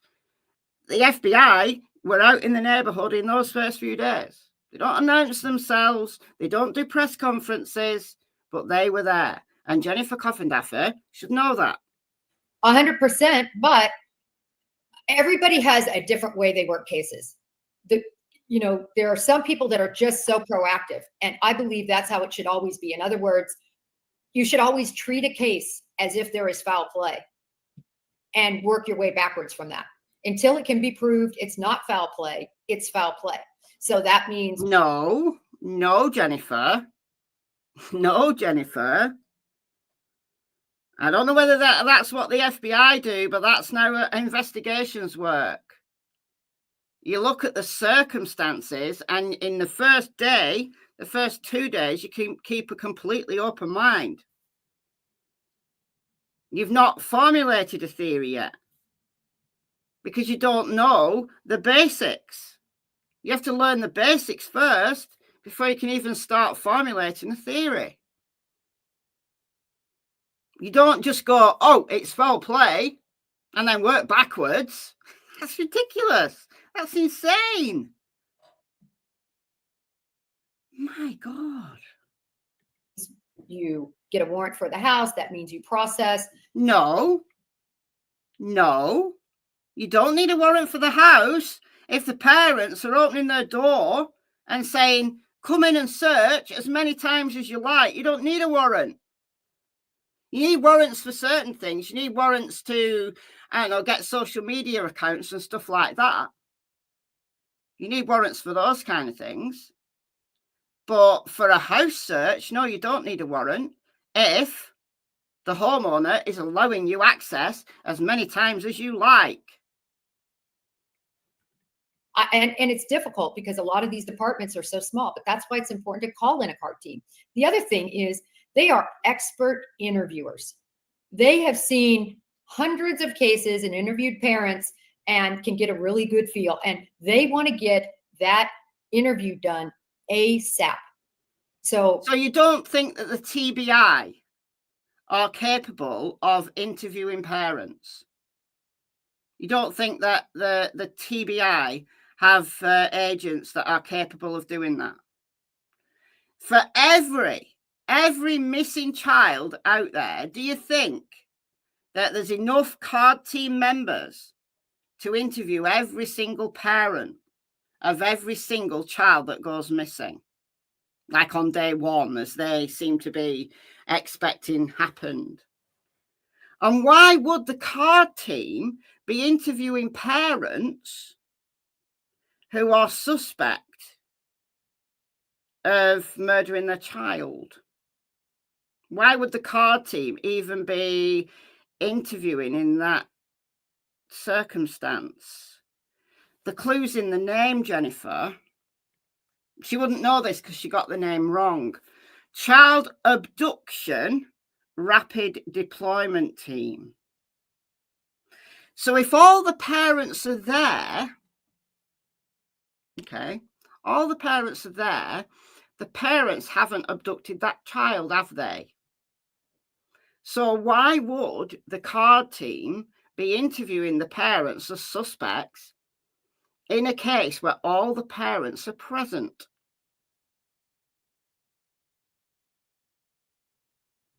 It's an open question. The TBI interviewed Katie, Chris, and Seth. They had several interviews. Katie did a polygraph with the TBI I'm not going to misspeak. I don't know whether some of the county sheriff's office have a polygraph and a polygrapher. I expect it was the TBI that did that. We know that Chris was polygraphed by the TBI. Seth was polygraphed by Nancy Grace's expert. Okay, whatever. Not that polygraphs mean much, but it's all part of the interview process. That's what polygraphs are for, really. Not admissible in court, but they're a great tool to use. They're a great tool that if somebody is guilty, they're proper going to psych you out using a polygraph. Look at how they did Chris Watts. Look at that. What was her name? I can't remember her name. Tammy Lee from the CBI, Colorado Bureau of Investigation. So, you know, her and Special Agent Graham Corder from the FBI, they cracked him. Tammy Lee was fantastic. Like, she proper psyched Chris Watts out. Proper psyched him out. Had him there for hours. That's what they do. That's what they use polygraphs for. So if somebody is guilty, they're going to crack. I mean, they might not. I mean, Chris Watts just rolled over. Chris Watts just rolled over. You know, some people are incredibly hard to crack. And they hold out and they hold out and they hold out. And then they go, I need a lawyer now. And that's it. They stop talking. But you don't need the card team to do that kind of stuff. The card team come into play. Their best use of their time is when there's a suspected trafficking case. That's what they're really good at. But of course, they're going to be there. They're going to be advisors if they're asked to be. But unless you have the evidence that there is a kidnapping, abduction, a kid's been trafficked, the card team are not needed to interview parents. The TBI is absolutely capable of doing all of that. Dear God.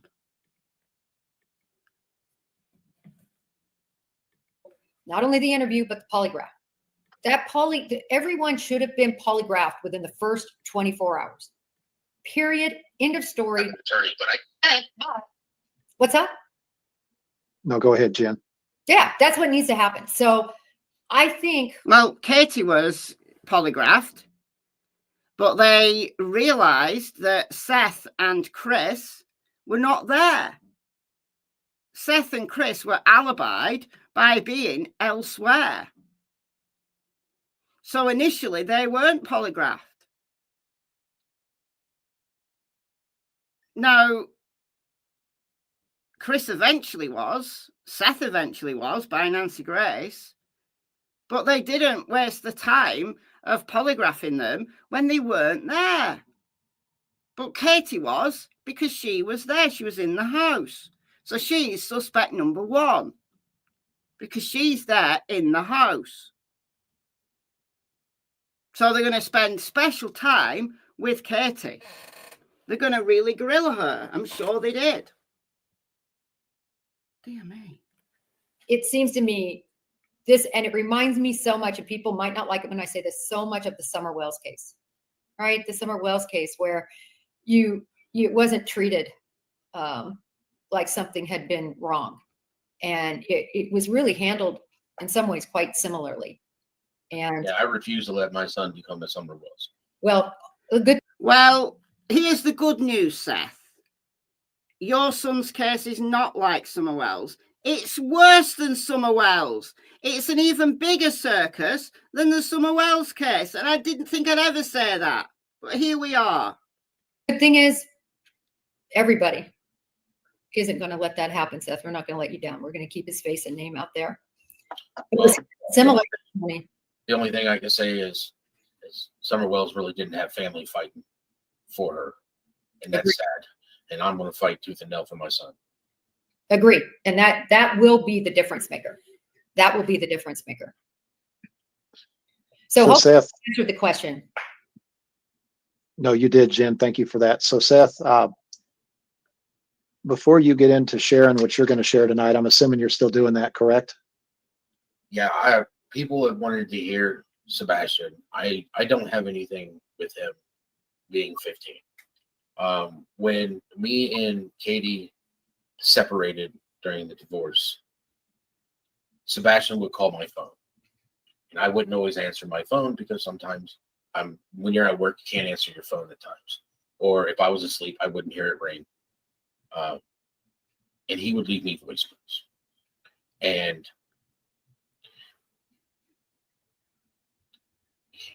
I've got several voicemails. I've probably got like 8 or 9. And I just never deleted his voicemails because I didn't see the point of deleting them. And now I'm thankful I didn't, because I still get to hear him. I get to hear Sebastian before his life took a turn and bad things started happening to him. And I'm going to share a couple of those with Sebastian's Army.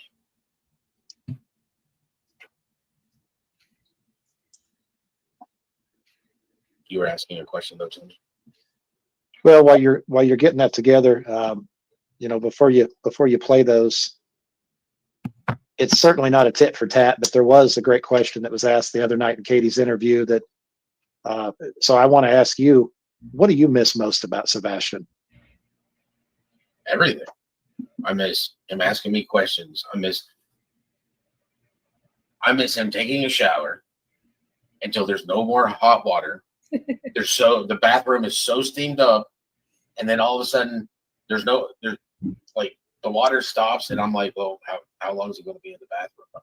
I only have one bathroom, so one bathroom. You need to hurry up, because if I got to use the bathroom, you need to hurry up. And walking in, and he's literally curled up on the floor. The bathroom is all steamed up. He's laying on a towel, and he's covered up with another towel, and he's just sitting there. And I'm like, what are you doing? So he's created his own sauna. That's what he's done. He's created his own sauna. And he's probably very comfortable.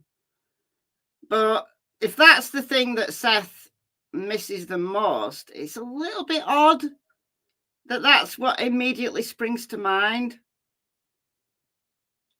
I would imagine that springs to mind because Seth found it annoying at the time.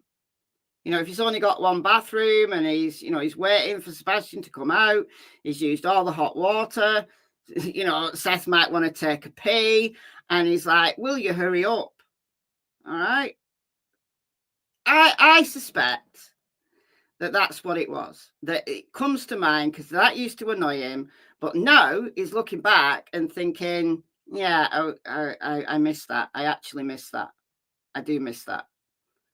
It's a strange thing to bring up. It honestly is a strange thing to bring up. But then again, grief does strange things to people. So I'm not gonna criticize him for bringing that one up.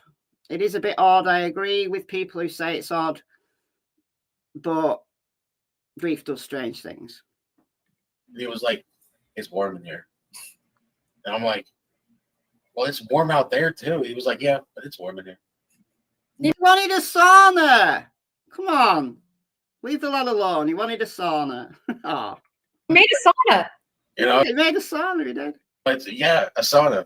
Really. I mean, walk in, you can see the moisture dripping off the walls and stuff. I'm like, oh, yeah. Well, are you done? Because I got to use the bathroom. He was like, I guess. I mean, I miss everything about him. I miss the attitude he would give me. I'd give him shit too. But, that's father and son relationship. I miss. All right. So I bet if Katie had said that, that she misses Sebastian's attitude and that she gave Sebastian some back, can you imagine how Katie would have been slated for that? That I told you she was abusive. I told you, and no, she's abusing Sebastian by giving him attitude. Can you imagine? I miss taking him to go fishing, and he I would have to pay this up because the worm is icky and it's bleeding, you know. And it's like, well, son, it's a living thing. You have to put it on the hook, you know. I miss everything. I miss our late night trips or early morning trips to go to Waffle House. I mean, I miss taking them to go play Magic. Play D&D. I miss all the things that would light him up. It's just, my life is nothing. You know, when you sit there and you're right, Tony, I only had him for 2 or 3 days. I didn't live. I worked. I worked until I got him on the weekends. When I got him on the weekends, that's when I got to live. The rest of the time, it was just work, make money. So that way, when I had him, we could do whatever he wanted to do. That is kind of sad. That is kind of sad. Like, did he have no friends? Did he have no life outside of work? It's kind of sad. Not that he needed to. Like, well, I've never been a big socializer, but it's kind of sad. I don't say that in a bad way, though. I remember at one point in time, I gave him money, and then I had to take him back to there, and they were at Red Lobster eating dinner, and that's where I was supposed to drop him off. And I dropped him off. And then all of a sudden, like 45 minutes later, I get a phone call from Chris. Did you give Sebastian money? And I'm like, yeah. Well, are you sure you gave him money? Yeah, I gave him $40, $20, $40. I just gave him some money. Why wouldn't I? If there's something he wants, why wouldn't he be able to get it? You know, here, he's got a wallet. It's got his ID. Okay, so the question was, what do you miss most about Sebastian? And he's managed to turn it into a negative against Chris. How come? Is he now saying that he misses Chris phoning him up, asking him questions about whether he gave Sebastian money? Or have we just gone off on a complete tangent? It always has to be negative. Right, look how Katie responded to the question, what do you miss most about Sebastian? And her whole face lit up to, you know, talking about these little stories, the little quirky things that he did. And she was just, her entire face was lit up thinking back about Sebastian and about the times they shared together. That is totally different than the way Seth has approached this question. And grief does strange things. It does. So the first thing he brings up is the shower. Yes, it's odd, but I'm putting that down to grief. That's what I'm putting that down to. But he's brought up a negative. Why is he tangented to a negative? Why? If he's not angry and vindictive and vengeful, that's what's in Seth's heart. That's what the angel of death prayer was all about. The vengeance that's in his heart. Not the sorrow at losing Sebastian. And then when somebody asks you, what do you miss? Your face lights up when you fondly remember all of the memories you shared. It's like night and day. Listening to Katie talk about Sebastian and then listening to Seth talk about Sebastian. It's odd. It's got his fishing license. It's got his bank card, everything here. So why wouldn't I give him money so that way when he's not here, if he wants something at school, because he had told me he wanted stuff from school, you know, and I'm like, hey, here's some money. If you want to get something from school, that's fine. Just don't spend it all on candy, you know, knowing full well he's probably going to spend it all on candy. But calls me up like he's not supposed to have money. Or, yeah, that's I see it in chat. He was like, oh, I was just making sure he didn't, you know, steal money from you. I wouldn't have given a rat's. There's money laying around on my table. There's money. Okay, so you wouldn't care if your kid stole money. That's strange. You know, you might not care that your kid stole 40 bucks off you, but you don't tell your kid that because stealing's wrong. So you want to teach your kid that if you want money, ask for it or earn it. Don't steal it.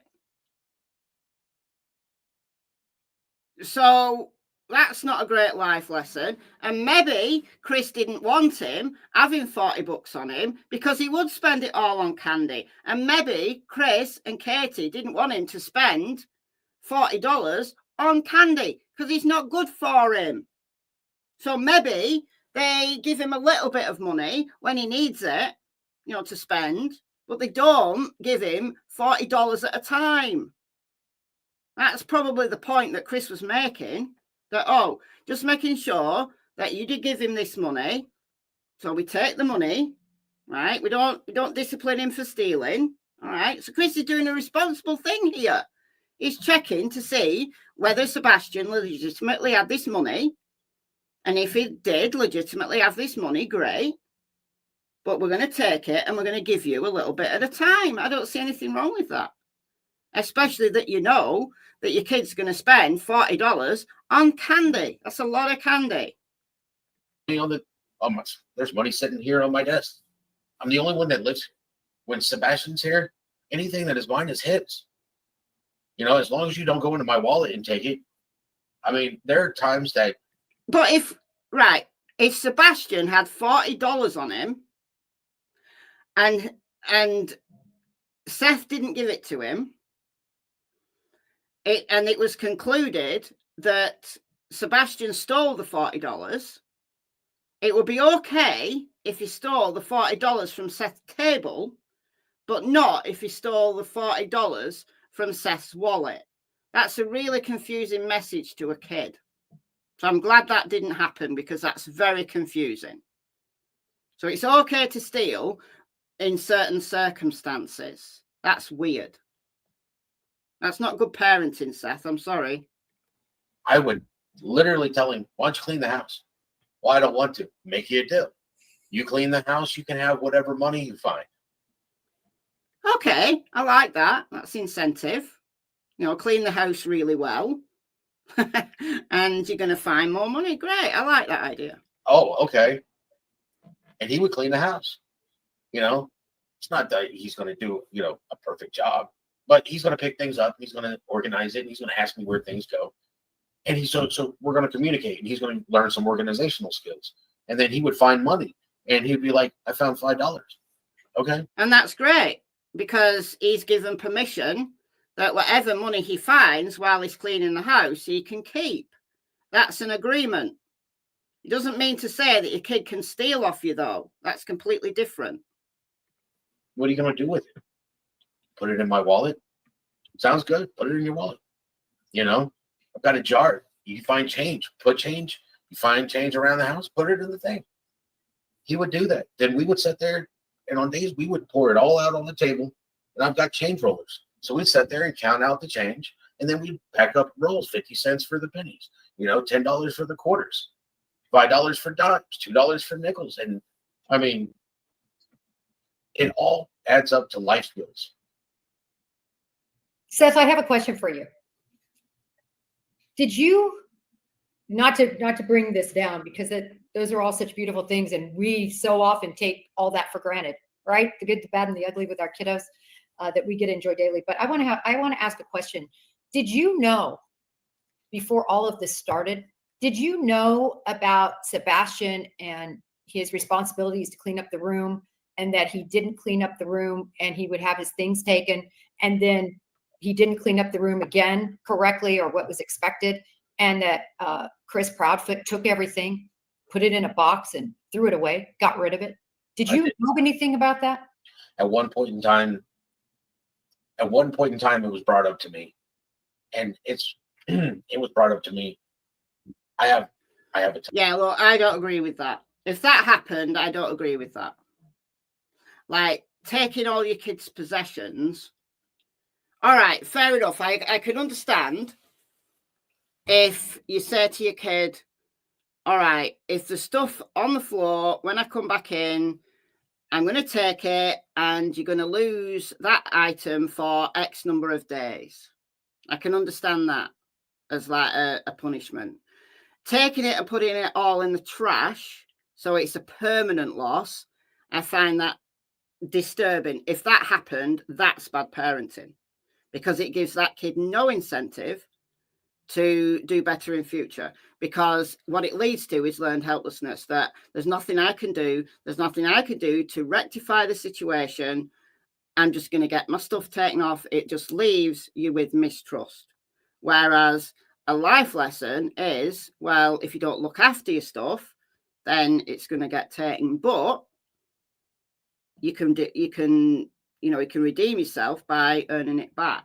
That's a better lesson than just throwing stuff in the trash. Now, look, I don't know the circumstances. That's certainly what has come out. That's what's been alleged. And that's not great parenting. If that was a permanent loss, that's not great parenting. Of Sebastian's toys. But obviously, in my opinion, Sebastian loses pieces of toys. So he's got an arm of a figurine in the thing. Or he's got, he's got the zip cord for the Spider-Man, vehicle. And it's like, he wasn't listening, so I took away some of his toys. Okay. Don't touch any of the stuff that I bought him. If I bought it for him, it's not your place to take it. Don't take it. All right. So then Sebastian gets the message that it's okay if I trash the stuff that my dad bought me. It's okay if I leave the stuff that my dad bought me all over my room. So, it could get trodden on, it could get lost, pieces could get broken off it. But I've got to look after the stuff that my mom and Chris bought me, because if I don't, they're going to take it. That's really odd. It's odd to be that oppositionally defiant. Like, those kind of parenting messages surely have to be consistent. Like, sure, I bet Sebastian was really confused by this tit for tat stuff that Seth did. I can understand why he wouldn't want to go to Seth if he did have a problem. It's like, Seth's a big kid. Whispers in the shadows. Welcome to the Secret Agents Club. Thanks for joining. Some men never grow up. Yeah. Oppositionally live for. I can't even speak. Glad we're nearly at the end of this, but oppositionally defiant. That's what Seth has got. I'm going to diagnose him right here, right now. Take it away.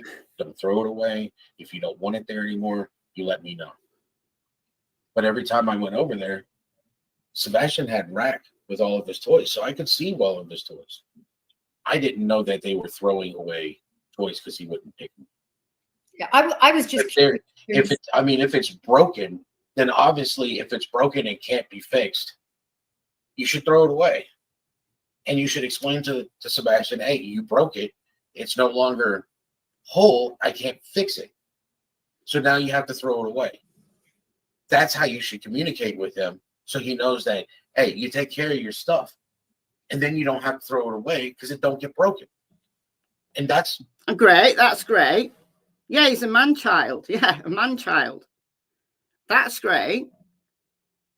So you tell him that, look, you put your stuff all over the floor and you don't pick it up, it's going to get broken. And then you're going to lose it. We're going to have to throw it away, tidy it up. All right. So it comes in, not tidy. All right. In order for us not to break this stuff, in order for us to do this properly in future, we're going to take this. We're going to, take it for a week. And then you can earn it back. If you can keep your other stuff tidy for a week, you can have all this stuff back. So there's your incentive to do better. Rather than losing the kid's trust completely by throwing it away permanently, you give that kid a reason to do better. Okay.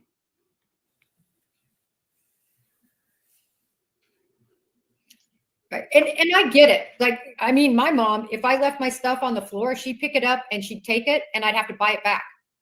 5 cents for this, 10 cents for that. But right, okay. I'd rather them have to earn it back by better behavior. Whatever. No one, I had never heard of a parent, and I'm talking about what we know about Chris Proudfoot now, of throwing away a child's things as a punishment, because that is so invasive and so it just means you don't own anything. It means you don't have anything, and therefore anything and everything can be taken away from you at any point in time. I agree with that. I absolutely agree with that. That it creates a mistrust, like a permanence that, all right, I recognize I did something wrong, but I can't now ever rectify it. I can't now ever have that item again. And there's no incentive to do better. You've created mistrust with no incentive to do better. So I agree with him on that, if indeed that's what happened. For no reason at all. That is not how you build. That's not how you do structure for a child, whether they're autistic or not.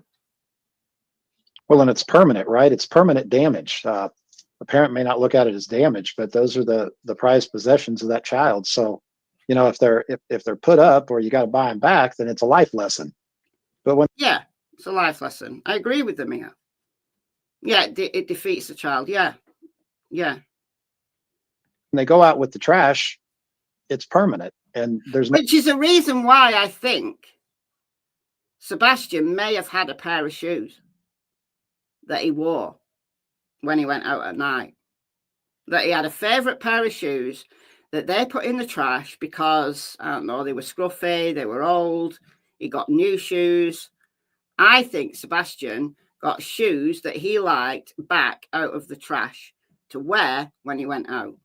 And it's for this reason that he was hiding stuff, because, stuff that was his was getting thrown away, and he was going and getting it back.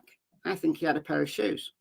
No coming back from that. And, without being able to look at things through a child's eyes, I mean, it may seem like a plastic toy to a parent, but, that may be something that is like Linus's blanket for a child that, he's not happy without. So it just seems awfully permanent. Well, to me, it shows, this is quite simply where I was going with this. It shows lack of empathy. And when I see lack of empathy in a parent toward a child, it just opens up possibilities. Oh, if she's going to, oh, well, they threw his toys away, therefore they must have murdered him. I'm sorry, that is too much of a leap. Throwing toys away because you didn't clean your room, that's bad parenting. But it doesn't make you a murderer. It doesn't even make you an abuser. It's bad parenting. It creates mistrust. It's not good. But it's not leading you into, they must have murdered him because they took his toys away. I'm sorry, that's too much of a leap for me.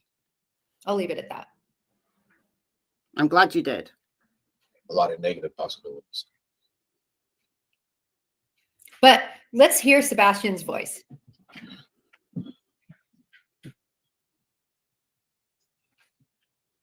This is so cool that you kept these. This one was May 16th, 2017. I don't know if you guys can hear this or not, so you have to let me know if you can.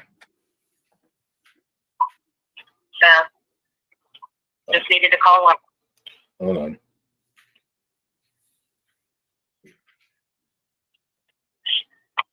Hi, Daddy. I'm sorry to tell you on me call. I love you. Bye.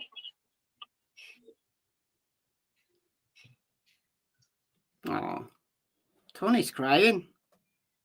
It's 2017. So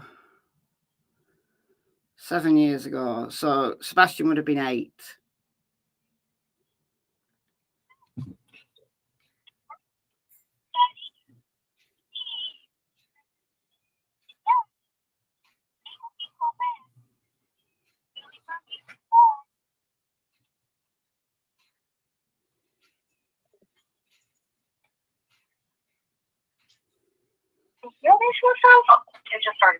Hi, Dad. I know this is gonna sound weird, but tomorrow's picture day. So could you send some decent clothes over to me so that I can wear the decent clothes and be handsome for my baby? So you don't have decent clothes? Mom, do you let me wear whatever I want to wear for picture day? Oh, clothes for picture day. Mom, okay. I need to have decent clothes. I know. Will you please send decent?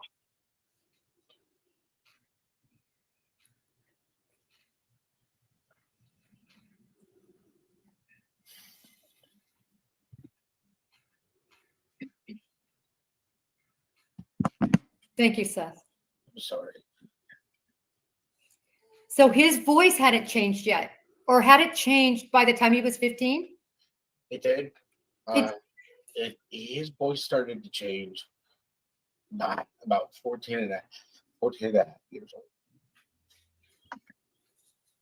old. Precious.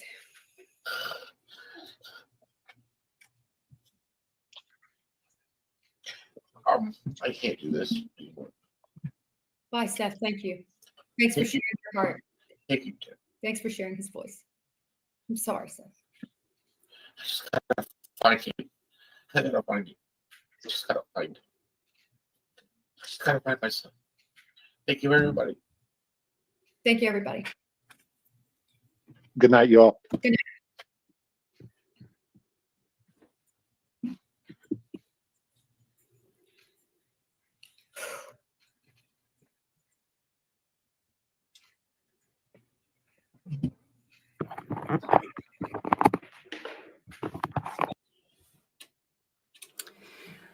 Look, that emotion was real at the end. That emotion was real at the end.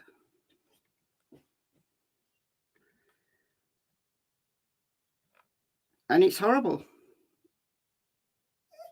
It's really horrible.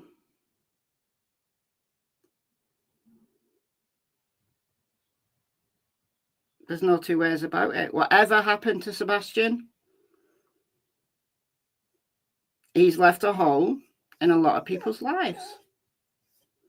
But all the pain that Seth is feeling and the grief that he's feeling, Katie is also feeling. And I really wish he would get some help for himself to help him cope.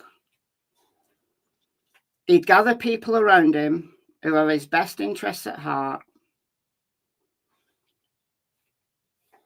And he ditched the people who were there for the wrong reasons. That's all I can say. They're very old, 2017, so Sebastian would have been 8 years old. Didn't have been 8 years old. Okay, I've been on here for nearly 4 hours, so that's a long time for me. A long, long, long time for me. Cassie's desperate for a wee, so I'm going to go right now. So thank you all. Thanks, mods, as always. Thanks for joining me. And we've got 10 gifted memberships from Sasha. We've got $20 from the Unnamed True Crime channel. We've got the Quiet Observer gifting 5. We've got Carol gifting 5. We've got £10 from Jane, £5 from Alabama Nana. We've got Petty joining us as a new member, and Whispers in the Shadows joining us as a new member. So thanks everyone, I think, for all of those donations earlier on. But welcome new members. Thank you, everybody, and enjoy the rest of your day. I'll see you soon. Bye, guys.